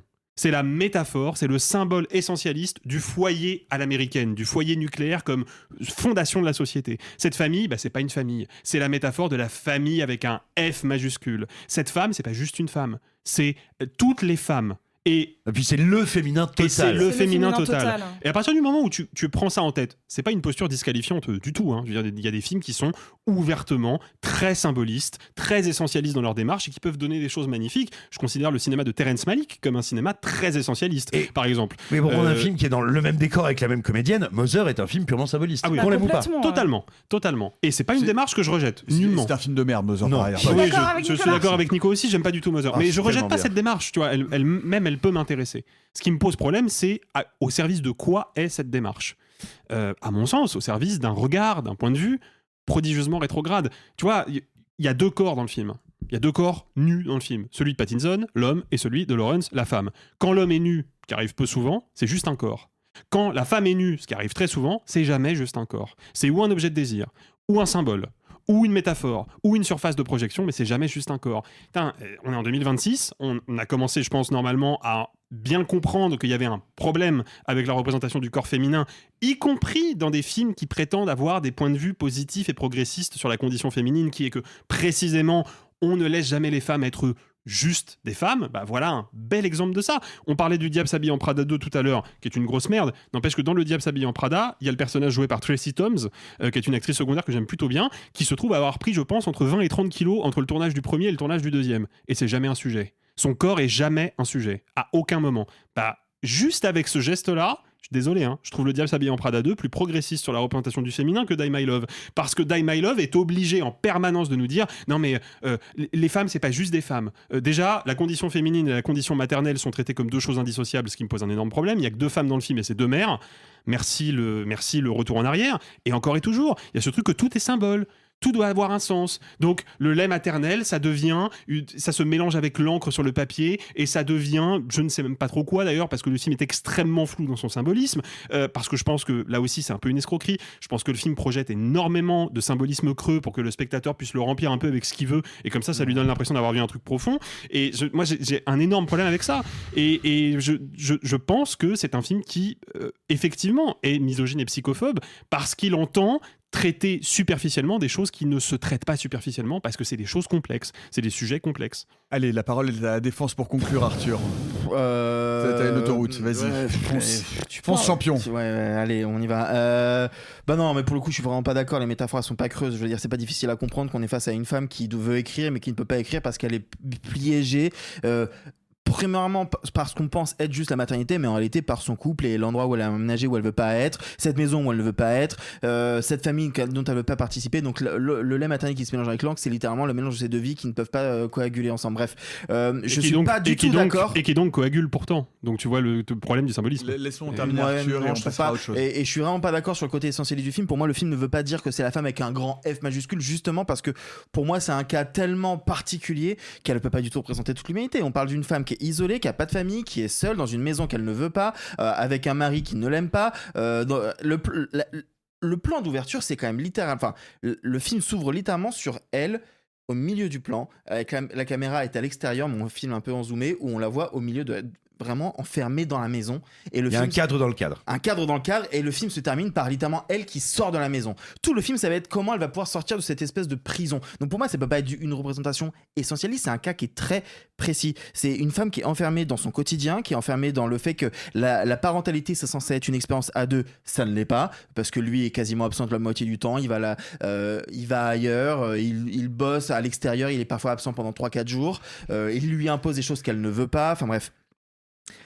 La maison représente ça, la famille représente ça. Pour moi, justement, la relation entre les deux mères, c'est intéressant. Tu dis ça comme un point négatif. Pour moi, c'est un des trucs qui marche le mieux chez moi. C'est comment cette mère-là essaye d'être qui est jouée par Sissy Spacek, donc qui est la maman de Robert Pattinson dans le film, essaye d'être une mère aimante pour son fils et en même temps, parce qu'elle comprend ce que ça peut être de passer par un postpartum, va essayer de prendre la défense de Jennifer Lawrence et en même temps, elle comprend que ce qu'elle a, ce n'est pas juste un postpartum et c'est pour ça que je trouve qu'également vous avez je pense qu'on se plante sur la notion de psychophobie ou pas. Bref, pour moi, le film ne parle pas que de ça. C'est pas une représentation métaphorique de ce qu'est le postpartum. Pour moi, c'est une femme qui est juste en souffrance et qui a besoin d'aide et qui n'est pas aidée ni par la société, ni par son mari, ni par sa famille et qui est juste seule face à des choses qui l'aliènent encore plus que ce qu'elle ne l'est déjà. Donc pour moi, c'est archi pas essentialiste et je suis vraiment pas d'accord avec cette vision-là. En aucun cas, je trouve que le film essaie de me dire voilà ce qu'est la condition de la femme. Vraiment pas. Pour moi, le film ne raconte pas ça. Pour moi, le film me raconte le parcours d'une femme qui vrille. Et comment ça peut vriller, et pourquoi ça peut vriller, et jusqu'à où ça peut vriller. Mais je me plante peut-être également, j'en sais rien. Eh bien, allez donc voir Die My Love de Lynn Ramsay avec Jennifer Lawrence, Robert Pattinson, Nick Nolte et Sissy Spacek pour vous faire votre propre idée et savoir avec qui vous êtes plutôt d'accord. Et vous pourrez nous dire si vous êtes plutôt devenir cinglé avec votre nouveau-né sur les bras dans une ferme isolée ou ne pas faire d'enfant et vous contenter de l'amour pur et inconditionnel de votre chat Gaston, la plus belle créature du monde vivant. Après le mien de chat. Non, c'est Gaston d'abord. Très bien. Dans la série Ça va pas très bien la tête, que penser de l'initiative de partir passer une année coupé du monde dans une cabane délabrée sur une île tout au nord sous la neige seul avec votre fils de 13 ans juste comme ça pour resserrer les liens familiaux? Comment ça pourrait mal se passer cette affaire? I never knew this was gonna get so out of control. I wish you could see how beautiful this is. Dad! Swan Island de Vladimir de Fontenay avec Swan Arlo et Woody Norman. Je vais commencer sur ce film parce que j'aime beaucoup la littérature de David Vann que j'ai découvert à travers Swan Island. Alors, On sait bien que toute adaptation est une trahison, est une interprétation, une lecture, une transposition d'une forme artistique à une autre. Donc on ne juge pas une adaptation à sa fidélité, mais on peut quand même comparer les deux œuvres et se demander ce que l'une raconte et si ce que l'autre raconte a quelque chose à voir avec la première. Le problème de Second Island de Vladimir de Fontenay, c'est que c'est un film qui raconte strictement n'importe quoi par rapport au livre, ou en tout cas qui, à force de ne pas vouloir raconter ce que raconte le livre, finit par proposer quelque chose de radicalement différent. C'est vraiment dommage parce que il y a des trahisons fécondes. Donc ce n'est pas cette double ou cette triple trahison qui rend le film raté, c'est simplement qu'elle traite et qu'elle se trompe complètement dans la façon de traiter le sujet du livre, malgré quelques qualités. Moi, je trouve que la photo est vraiment très belle. Je trouve que les deux comédiens portent le film de manière assez exemplaire, compte tenu de la difficulté qu'il y a à tenir des personnages qui sont très très radicalement éloignés de ce que l'auteur initial décrit. Donc bravo aux comédiens, mais pas bravo aux réalisateurs. Sophie. Pour moi, c'est un non absolu. Je suis vraiment pisse-froid cette semaine. C'est terrible, mais peut-être pas pour longtemps, qui sait. Non, c'est... Alors moi, j'ai pas du tout de rapport au livre. J'en ai entendu beaucoup de bien et Nicolas, t'en as toujours très bien parlé. Donc c'est ça qui m'a donné envie d'aller voir le film, c'était de découvrir cet univers, cette histoire très singulière.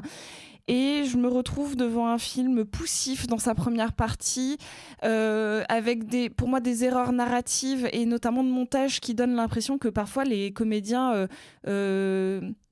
changent d'émotion beaucoup trop radicalement et beaucoup trop vite. C'est censé pour le coup parler de maladie mentale et de santé mentale très très fragile avec le personnage de Swan Arlo, et c'est à peine effleuré dans le film. En tout cas, ça met trop longtemps. On n'a pas une montée progressive ou des à-coups, on a vraiment genre des mini sursauts, comme si à un moment hop, le son est un peu trop fort, on baisse. Et en fait le rythme fait que ça devient d'un ennui mortel, en tout cas pour moi dans sa première heure et demie, et pour dire, la salle pour moi c'est vidé, c'est terrible, mais il y a 3 personnes qui sont parties de la salle, genre ça m'arrive assez rarement pour un film qui est pas radical entre guillemets, et en fait, je trouve que le film se tire une balle dans le pied dans sa dernière partie, qui pourrait être fondamentalement la plus intéressante, et qui au final c'est un soufflet qui retombe, et c'est un soufflet qui est jamais pris.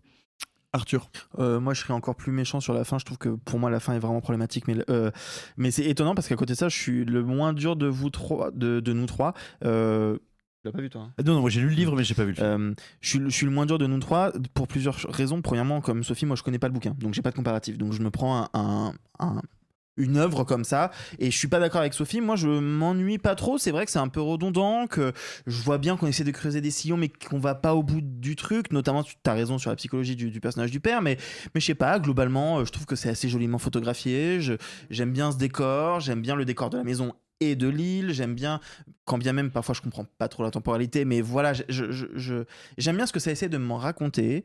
C'est un peu trop long, mais j'ai un gros problème avec la fin, et je pense que ça va être difficile d'aborder. Enfin, je sais pas ce que vous en pensez, mais je pense que c'est difficile d'aborder ce qui cloche vraiment avec ce projet-là sans spoiler.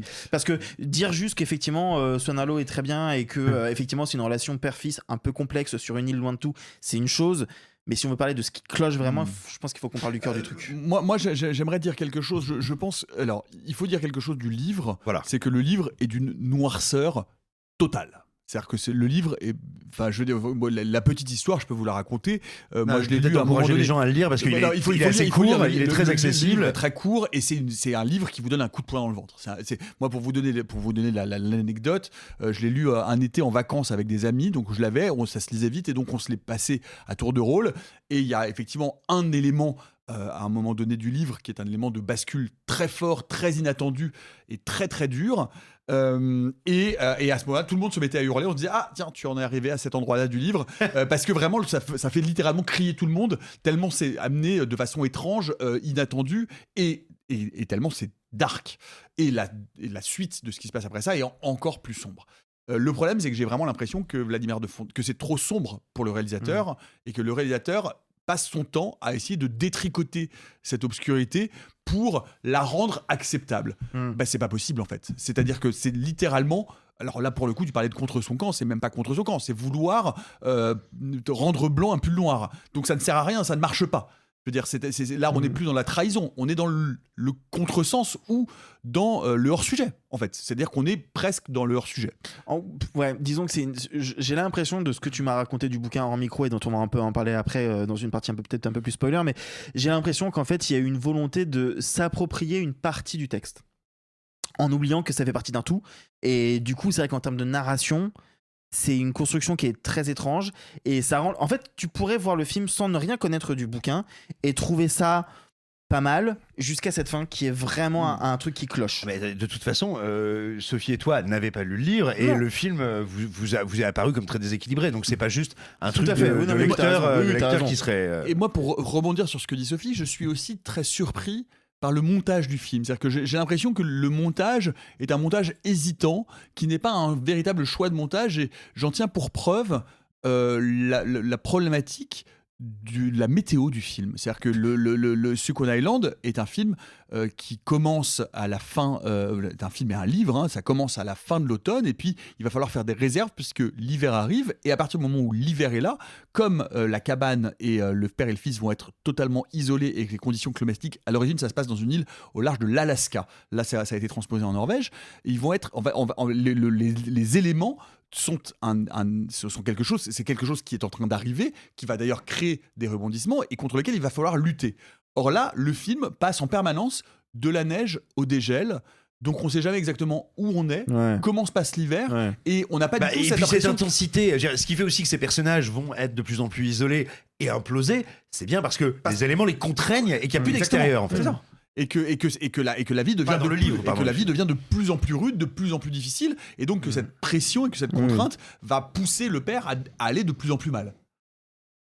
Bah, pour dire, il y a un truc qui me gêne, je l'ai un peu dit juste avant qu'on enregistre, mais j'en ai marre aussi de passer un peu pour la casse-couille féministe de service, mais en fait le père va mal, il marmonne des trucs un peu chelous. Mais il va pas si mal que ça dans le film, alors que dans le livre il va très très mal. Mais en tout cas on va dire il est pas au top de sa forme, puis en même temps s'enfermer 1 an avec son gamin de 13 ans dans une cabine qui prend la flotte, où il y a pas de vie, pas rien, où genre apparemment il y a des ours, enfin vraiment il s'est mis dans la merde tout seul, hein, à un moment, voilà.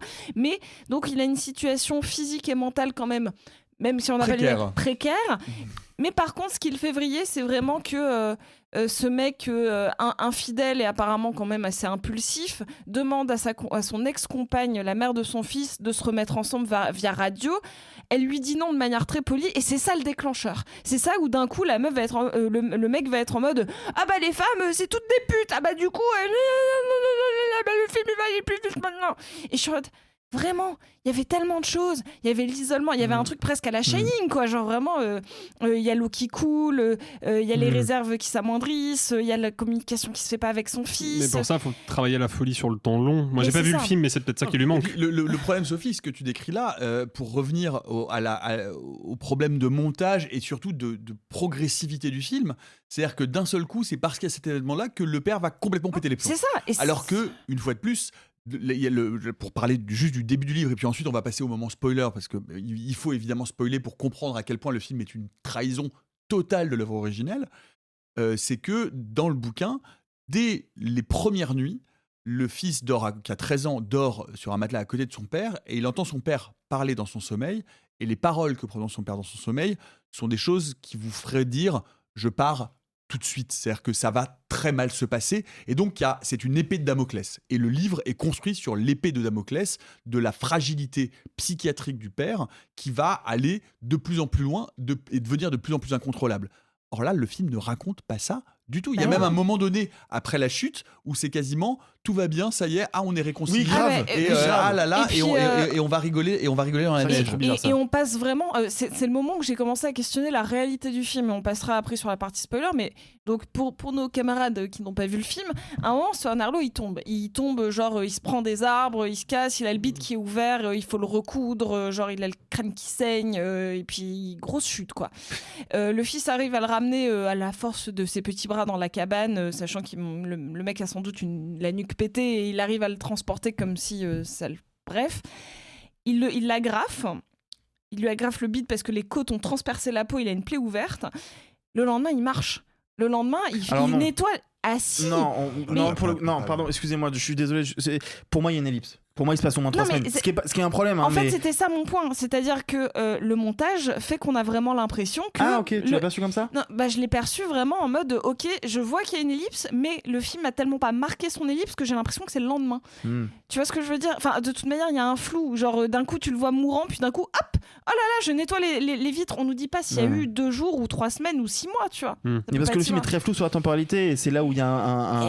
c'est un problème. C'est pas que ça. Mais en fait, je terminerai sur ça pour la partie sans spoiler, mais je dirais que moi, justement, le film m'a intéressé justement dans ces 3 premiers quarts, parce que justement, je me posais tout le temps la question de ce qui était de l'ordre du vrai, du vraisemblable, du fantasme. Je veux dire, il y a cette scène où effectivement le personnage joué par Swan Arlo, le père, donc va marmonner dans son sommeil des trucs un peu bizarres. C'est pas du tout aussi sordide que ce que racontait Nico, évidemment, mais il y a quand même des moments où j'entends ça et je me pose vraiment la question de ok, peut-être qu'il va pas juste mal, peut-être qu'il a une maladie mentale, tu vois, peut-être qu'il est je dirais schizophrène, c'est peut-être pas le bon terme, mais il souffre d'une pathologie sévère. Peut-être qu'il souffre d'un truc qui est sévère. Il a besoin d'un accompagnement, quoi. Mais le film te le donne un petit peu avec un petit peu trop de parcimonie pour que tu te dises non mais c'est sûr qu'il a un truc. En fait, tu passes le film à te poser la question de est-ce qu'il l'a ? Non, quoique, et il joue sur sa temporalité, sur la personnalité, sur les dialogues. C'est un peu flou tout le temps, je pense volontairement, et c'est là où on vient sur la partie avec spoil, parce que je pense que ce flou il est volontaire justement pour arriver à cette fin, mais que je trouve du coup d'une maladresse sans nom et qui fait revoir tout le film à la négative, quoi. Alors attention, nous allons spoiler le film et le livre, donc si vous ne voulez pas savoir, et je vous conseille vraiment très vivement, non pas d'aller voir le film, mais de lire le livre, et si vous voulez lire le livre, il faut vraiment pas écouter ce qu'on va dire, parce que ça va vous gâcher tout le plaisir. Donc attention, spoil dans 3, 2, 1.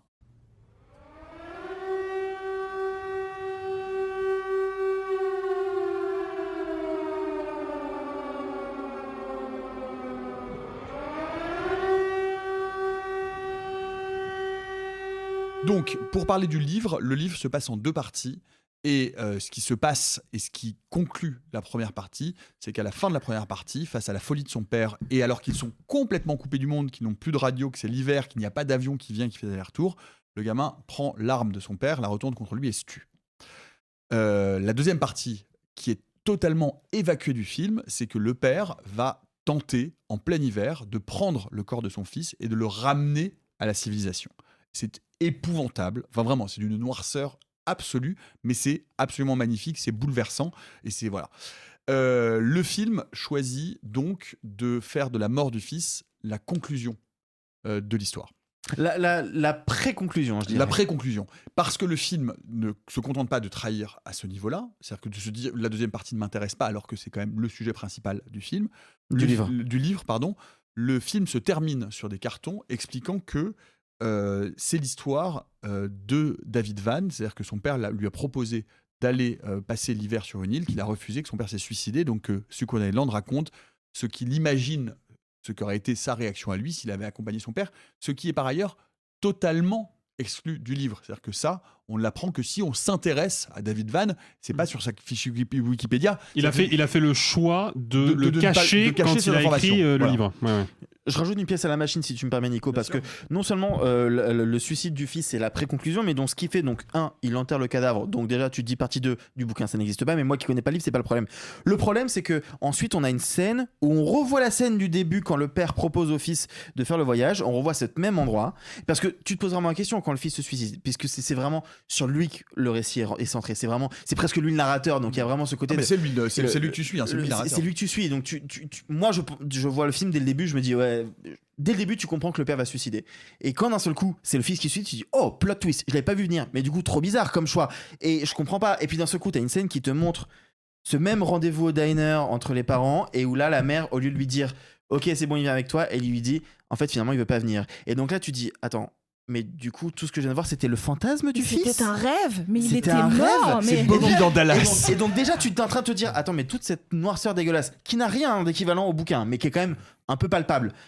Du coup, c'était qu'un fantasme. Déjà, tu dis c'est trop bizarre comme geste de cinéma. Et derrière, t'as le carton de texte qui te dit voilà ce que le bouquin était. Et derrière, tu as une scène avec le gamin vivant qui revient sur les lieux et qui veut revoir la cabane dans laquelle son père s'est suicidé. Non mais oui, voilà, c'est ça le problème. Le problème, t'as tout à fait raison, excuse-moi, c'est que le film s'ouvre comme si c'était pas suffisamment lourd. Sur le fils vieux qui va vraiment sur le lieu de l'île. Et donc, à partir du moment où tu sais que le fils vieux est allé sur l'île, quand le fils se suicide, tu t'es dit bah attends, soit c'était pas vrai au début, soit c'est un autre personnage, soit le film se fout de ma gueule volontairement. Et le film se fout de ta gueule volontairement. Mais du coup, je trouve ça d'une vraie malhonnêteté. Non, et vraiment dérangeante. C'est-à-dire qu'outre la trahison du bouquin, je trouve que ce que ça veut donner comme promesse aux spectateurs et aux spectatrices, c'est assez malhonnête. Et puis pour vous dire à quel point le film se trompe, je pense vraiment que De Fontenay se trompe sur toute la ligne, ou alors ou a été bloqué par des producteurs, productrices, on ne sait pas, tu vois. Il y a une scène d'introduction où on suit donc le gamin âgé qui retourne, qui va voir la nana qui est à l'avion, qui est un homme d'ailleurs dans le livre, pour retourner sur les lieux de la cabane. Et la dernière image avant qu'on ait le flashback, c'est lui qui est en train de regarder par la fenêtre, et on voit son reflet par la fenêtre, et il met sa main en fusil sur sa tempe et fait semblant de se tirer une balle dans la tête. Donc en plus, c'est d'une lourdeur, autant vous dire que c'est d'une lourdeur quand même vraiment considérable, et on a vraiment le sentiment que le problème, c'est que voilà, quand on est face à une œuvre aussi forte et aussi puissante que Sukuna Island, aussi radicale, eh bien c'est quand même très difficile de se dire ma trahison, mon interprétation, ça va être de transiger avec cette radicalité. En fait, voilà, je pense que là, le péché, il est là, et ce péché-là, malheureusement, c'est vraiment un péché originel et contre lequel on ne peut rien faire. C'est-à-dire que tu te trompes, on ne peut pas.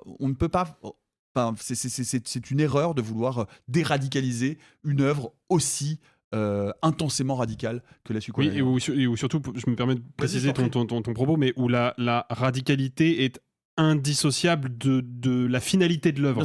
C'est que s'il n'y a pas cette radicalité-là, ce récit ne fait pas sens, en fait, de la façon dont vous le décrivez. Forcément, si tu abandonnes ce truc-là en adaptant le récit au cinéma, tu commets un impair, c'est sûr. En fait, pour conclure, t'as vraiment l'impression que t'as des gens, alors, est-ce que c'est vraiment juste le réal scénariste, est-ce que c'est les producteurs, j'en sais rien, mais qui se sont dit, ce bouquin il est super, en plus ça a plutôt bien marché, mais c'est un peu trop sombre, donc on va se concentrer sur la première partie parce que c'est ce qui est le plus réalisable, mais on va le modeler. Et par contre, vous avez vu, là c'est la vraie vie David Van, donc on va jouer autour de ça, parce que j'imagine que la scène dans le diner n'existe pas dans le bouquin, que la scène de lui adulte qui va sur l'île n'existe pas dans le bouquin. Non, ça non. Non. Tu vois, il y a des ajouts qui sont faits juste pour essayer de rentrer au chausse-pied des trucs qui... Bref, moi je trouve ça très contre-productif. Bref, lisez Sukuna Island de David Van. Allez voir ou pas Sukuna Island de Vladimir de Fontenay avec Swan Arlo et Woody Norman. Néanmoins, encore une fois, on peut dire que ça joue bien. Ça joue très bien. Ça joue bien. Vraiment. Le gamin est fort. Le gamin est très fort. Même Swan Arlo s'en sort pas mal compte tenu de la partition qui est la sienne. Le gamin, on l'avait vu dans Common avec Joaquin Phoenix. C'est le gamin. Oh, il a grandi, hein. Et vous pourrez nous dire si vous êtes plutôt allé vous isoler avec votre progéniture et pas assez de Prozac, ou juste arrêter de faire des enfants. Merde, c'est quand même pas compliqué. C'est Sophie la semaine dernière. Allez, cette semaine, on va tester la résistance de votre vessie, car il n'y aura pas de pause pipi du cerveau. On file directement en Irlande, dans un hôtel lugubre, où un écrivain aussi aimable que Frédéric Beigbeder, en descente de MDMA, retourne sur les traces de ses défunts parents pour mettre un point final au dernier volume de sa trilogie de romans à succès. Sauf que quand on lui dit qu'une sorcière est prisonnière dans la suite nuptiale du premier étage, ça dérape.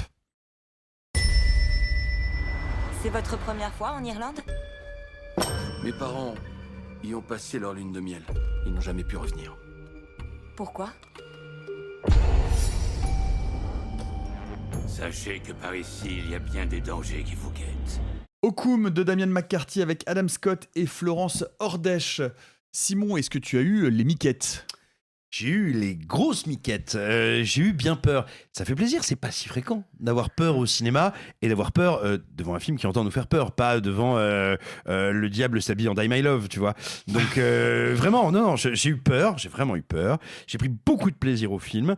Je vais rapidement laisser faire le tour de table parce que là, sur ce genre de film, on sait bien peut-être de donner notre émotion, notre intention. Mais j'ai eu peur et j'ai été très heureux et très agréablement surpris de voir un comédien, je pense qu'on aime tous ici, mais dans son vrai premier rôle. Et dans un vrai premier rôle qui n'est pas évident du tout. Sophie. Vous savez, moi je suis très cliente du travail de Damien McCarthy depuis son premier film Caveat, et je faisais partie de ceux, notamment avec Alexis, qui défendait Auditi bec et ongle. Donc en fait pour moi, je comprends tous ces 3 films ont des faiblesses, mais je trouve que c'est peut-être actuellement l'un des réalisateurs qui maîtrise le mieux la grammaire du train fantôme. C'est-à-dire que c'est quelqu'un qui sait créer des univers horrifiques vraiment originaux, des dynamiques de séquences qui sont montées vraiment au cordeau, et ça, même si on aime moins Auditi, qu'on aime moins Caviat ou qu'on aime moins Okoum, on peut pas nier qu'il y a des séquences horrifiques qu'on ne revoit pas ailleurs. Arthur. Oui, je disais en parlant de la momie de Lee Cronin que ça faisait longtemps que j'avais pas eu peur au cinéma. Lee Cronin, c'était plus fun que Okoum, qui est vraiment un film de flip, mais un film de flip vraiment maîtrisé. C'est-à-dire que moi, je trouve que le début est un peu trop long, que la fin m'intéresse pas beaucoup, mais au milieu, il y a une espèce de descente tout droit, avec des jeux de ombre, de lumière, sur un fond de mythologie irlandaise, etc., qui fonctionnent hyper bien, où il y a des jumpscares qui sont évidents mais qui sont efficaces, d'autres que tu vois pas venir, avec un bestiaire qui est j'ai pas d'adjectif, c'est particulier. Le film est pas parfait du tout, il fonctionne pas à tous les endroits, etc., mais ouais, vrai gros kiff de flip. Et effectivement, c'est quelque chose, comme l'a dit Simon, je le rejoins à 1000%, qui est pas assez courant. Oui, moi j'aime beaucoup les films qui font peur, en fait. Il y en a très peu, c'est assez rare dans le panorama de l'horreur contemporaine. Il y a de plus en plus d'horreur, mais de films qui se concentrent sur la trouille, il y en a très peu. Ouais, c'est ce qu'on disait. C'est pas souvent très bien fait. Okoum n'est pas exempt de quelques flottements, mais il y a un ride de 45 minutes en plein centre qui est maîtrisé de A à Z, qui est tenu, c'est impeccable, c'est superbement décoré, superbement photographié. Pour ça, clap, clap, clap, merci, bravo. Je vais pas être le pisse-froid de la team, mais moi je suis un peu déçu par le film. Un tout petit peu, parce que le film joue 2 mélodies en contrepoint. Contrepoint qui pourrait être le mot de la semaine, parce que je pense qu'il y a peu de gens qui... qui savent ce que ça veut dire.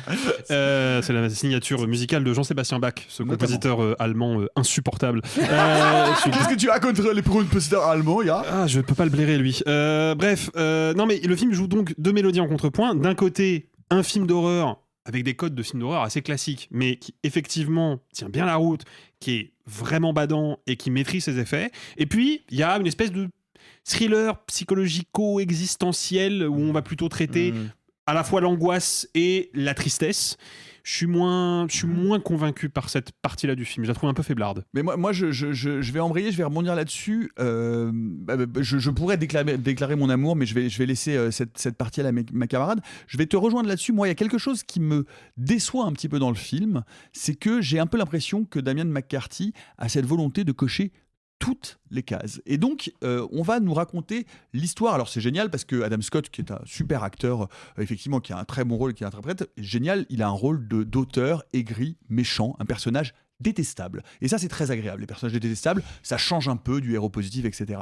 Et puis, lui, il a un fil narratif où il doit terminer son roman et en même temps, il est dans la quête de ses parents dont il vient répandre les cendres, il retourne sur le lieu et en même temps, il est dépressif. Premier fil. Et puis, il y a un autre fil sur un meurtre qu'il va falloir élucider et sur les violences faites aux femmes. Et puis il y a encore un fil qui va être un fil sur la sorcière et la maison hantée. Et en fait, on accumule finalement ces espèces de différents strates narratives sans jamais, à aucun moment, les faire dialoguer les unes avec les autres. C'est-à-dire que le fil narratif de l'auteur dépressif qui fait une tentative de suicide ne répond pas et ne dialogue pas avec le fil narratif de la disparition inquiétante d'une femme vraisemblablement maltraitée, qui ne dialogue pas avec le fil narratif de la sorcière qui possède la suite nuptiale. Et qui ne dialogue pas avec le fil narratif du gentil fou dans la forêt qui prend des champignons. Enfin, bref. Et donc, du coup, ça donne cet effet un peu indigeste et qui est dommage parce que le film, du coup, se délite un peu à force de vouloir absolument tout raconter et sans finalement me raconter grand-chose parce que de quoi me parle le film à la fin ? Pas grand-chose. D'une fuite hantée, quoi. Genre, oui, c'est ça son sujet. Voilà, et ça, il le réussit très bien. Alors, pourquoi rajouter toutes ces fioritures narratives autour qui sont pas absolument nécessaires ? Voilà moi, je suis absolument pas d'accord avec toi. Je pense au contraire que c'est une des très grandes réussites du film. Vraiment, je le dis premier degré, je n'exagère pas, je ne troll pas, comme tu dis des fois. Comme tu fais souvent, pardon. Non, tout simplement. Moi, ce qui m'intéresse, c'est que voilà, ça nous raconte l'histoire d'un homme qui, je vais pas dire est obsédé par la mort, qui, pour plein de raisons, habite littéralement le deuil et la mort. C'est le centre de ses romans, c'est le centre de son existence, ce qu'on découvre à la faveur, moi je trouve, d'un très très beau flashback en un plan unique qui est très argentien. On dirait que ça sort des frissons de l'angoisse, mais je vous dévoile pas de quoi il s'agit. Bref, c'est un homme qui habite la mort. Et donc, quand lui va essayer un peu piteusement de faire un geste pour sortir un peu de ça ou avoir un rapport un peu plus sain avec ça, en l'occurrence, c'est l'argument de base du film, disperser les cendres de ses parents dans un endroit où il sait qu'ils ont été heureux, et ça marche pas. Parce que là aussi, il va rencontrer de la mort. Alors ça permet d'avoir une unité thématique, mais moi, ce que j'aime beaucoup, c'est que je trouve que justement, il entremêle très intelligemment tous ces fils, c'est-à-dire que ça lui permet, à la manière d'un homme orchestre, de changer d'instrument en cours de flip. Il y a un moment où je me dis genre, et là, on est dans la suite où il va y avoir la sorcière. Et là, non, la mécanique de l'horreur, elle va venir de ce trauma intime. Et là, hop, on va refaire remonter le thriller comme un truc des goûts putrescents qui remonterait à la surface. Et justement, moi, j'aime beaucoup qu'il y ait comme ça 3-4 étages narratifs, étages symboliques dans le film, parce que ça lui permet de varier les instruments. Et régulièrement, je suis très surpris par dans quel ordre il agence tout ça, qu'est-ce qu'il choisit de résoudre à quel moment.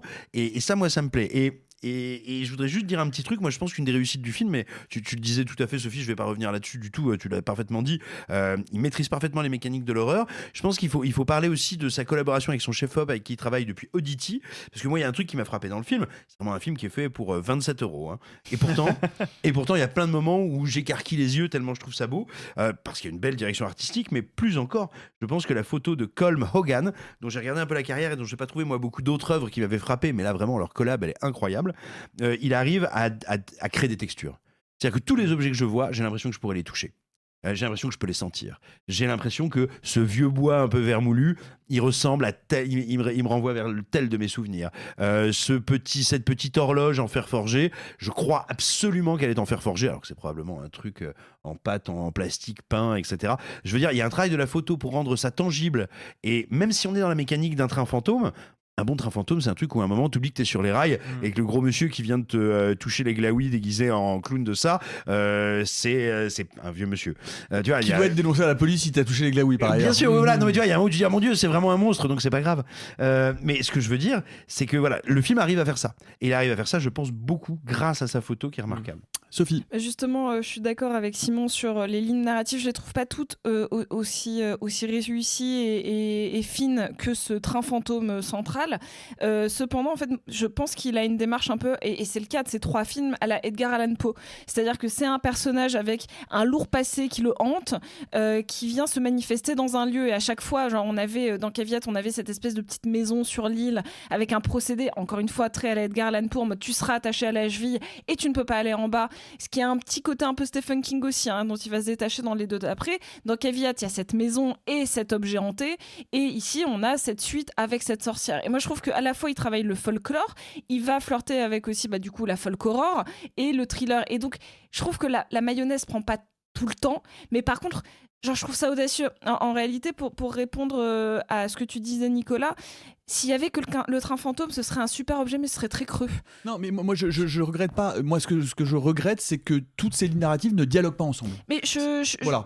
Après, je regrette pas qu'elles soient là. Je trouve qu'elles ne se parlent pas et qu'elles ne se s'implémentent pas l'une l'autre. Je trouve qu'il y a des petites, en effet, il y a des petits trucs qui vont pas, mais globalement, je pense qu'on devrait saluer d'avoir un globalement jeune auteur qui soit capable de ce genre de maîtrise. Et pour parler un tout petit peu d'Adam Scott, là, on le connaît vraiment récemment pour Severance, mais en fait, c'est rigolo parce que c'est un acteur qui vient de la comédie. On le connaît beaucoup pour Parks and Rec, c'est un grand acteur de série, mais en fait ça fait longtemps qu'il fait du pied au genre, et comme c'est un acteur de comédie, on l'a souvent pris dans des comédies horrifiques plus ou moins réussies, notamment Little Evil qui est vraiment...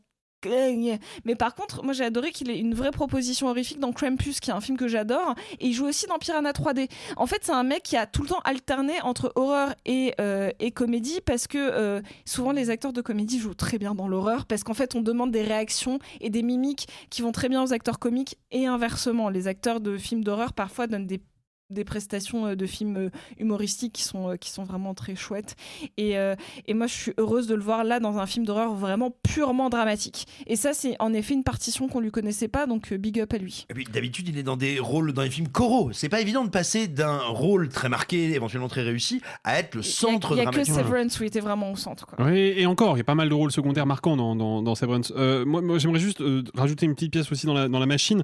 Je vais citer ce que disait notre homologue Julien Dupuis du podcast Capture Mag il y a quelques temps, je sais plus dans quelle émission, mais lui parlait de ces grands films qui parfois ont une séquence ratée Et c'est pas grave, ça reste des grands films quand même. Et je suis globalement d'accord avec ce principe-là. Lui citait l'exemple de Die Hard 3, qui effectivement a une scène de fin, quand tu la compares au chef-d'œuvre qu'est le reste du film, qui est globalement assez raté, quoi. Mais l'inverse est à moitié vrai aussi. En général, les films de merde sont globalement merdiques. Mais quand t'as un bon film, voire ce que moi je trouve être Okum un bon film avec des vraies fragilités, il peut y avoir au milieu quand même une grande séquence. Et moi, la scène de la télévision, oh putain, vraiment, pour l'instant, mon plus gros moment de terreur au cinéma en 2026.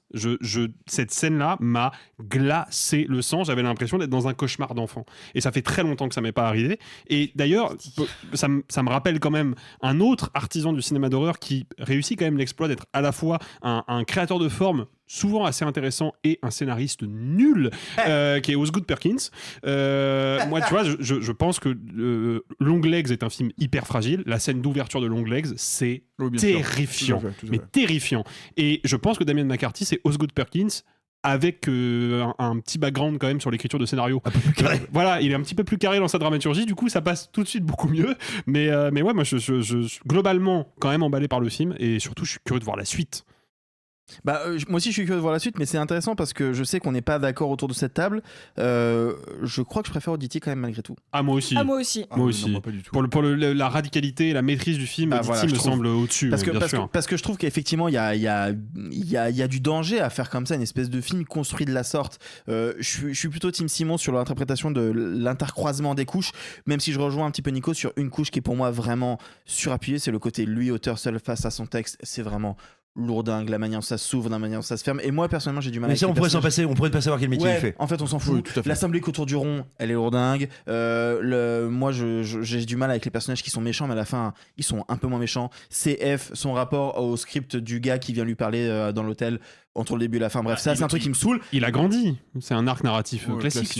Ouais, mais c'est. Il a grandi. C'est épais, c'est épais. C'est épais, par contre, ça, on est bien d'accord. Oddity, c'était un film que j'ai trouvé vraiment audacieux, du début à la fin.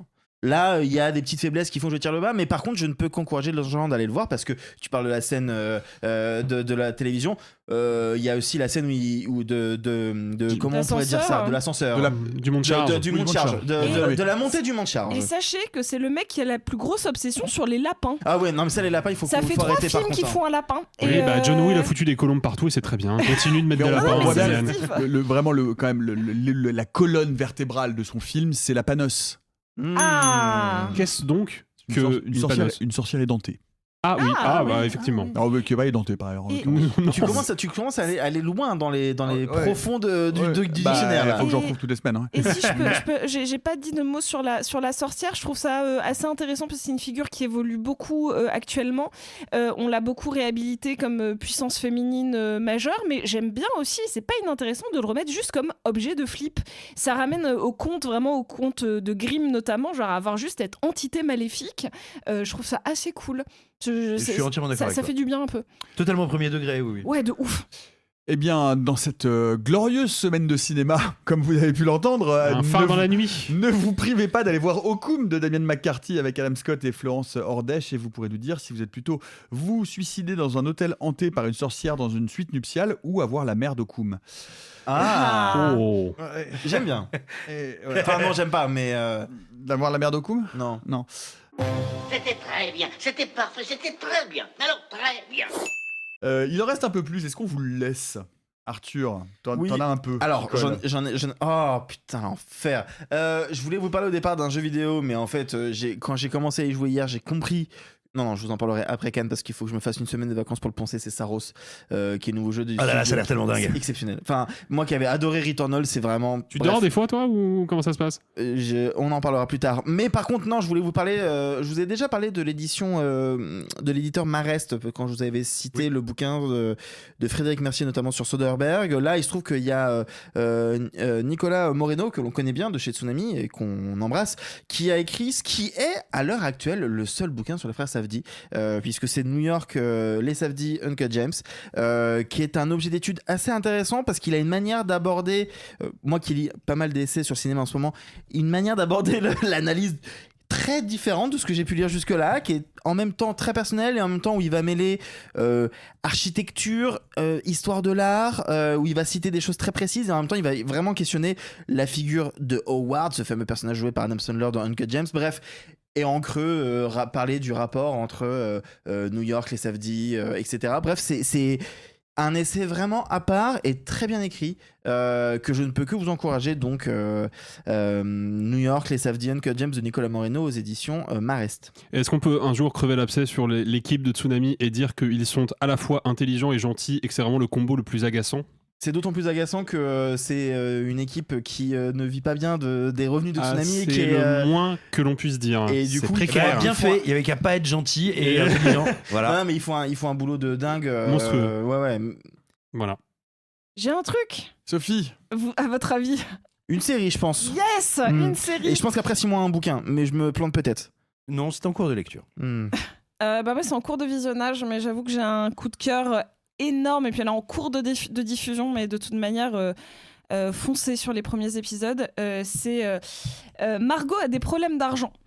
Donc Margot Got Money Troubles avec Elle Fanning. C'est disponible sur Apple TV et c'est une production A24.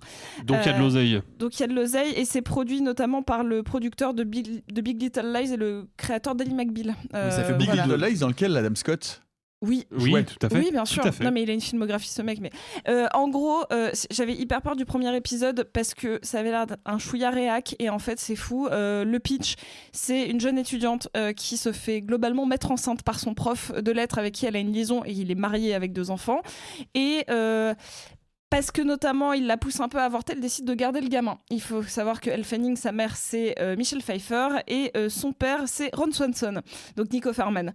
Et elle tente d'écrire, sauf qu'en fait dès le premier épisode elle se rend compte que en fait un bébé ça coûte cher, qu'elle est étudiante genre de 22 piges, que le monde est difficile pour elle parce qu'elle a un gamin qu'elle va pas dire qu'elle le regrette, mais elle se confronte à une réalité de la vie qui est complexe. Et la série est à la fois drôle, colorée, incroyablement bien réalisée. Elle Fanning, je pense qu'elle va avoir un prix dans une cérémonie prochaine, l'année prochaine pour meilleure actrice. Et j'attends parce que je sais qu'il y a Nicole Kidman qui débarque, vu que notamment elle est à la prod. Donc grosse série et surtout c'est un putain de bonheur. Voilà les amis, c'est tout pour aujourd'hui. On se retrouve lundi pour les actus et mardi pour l'épisode patrimoine. Il sera question de poils.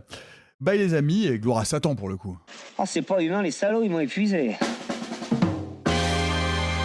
Au 4e stop, il sera exactement 0h13. Oh la vache! Moi je vais être en retard au lycée! Oh, bah dis donc, t'es bien pressé, toi, histoire.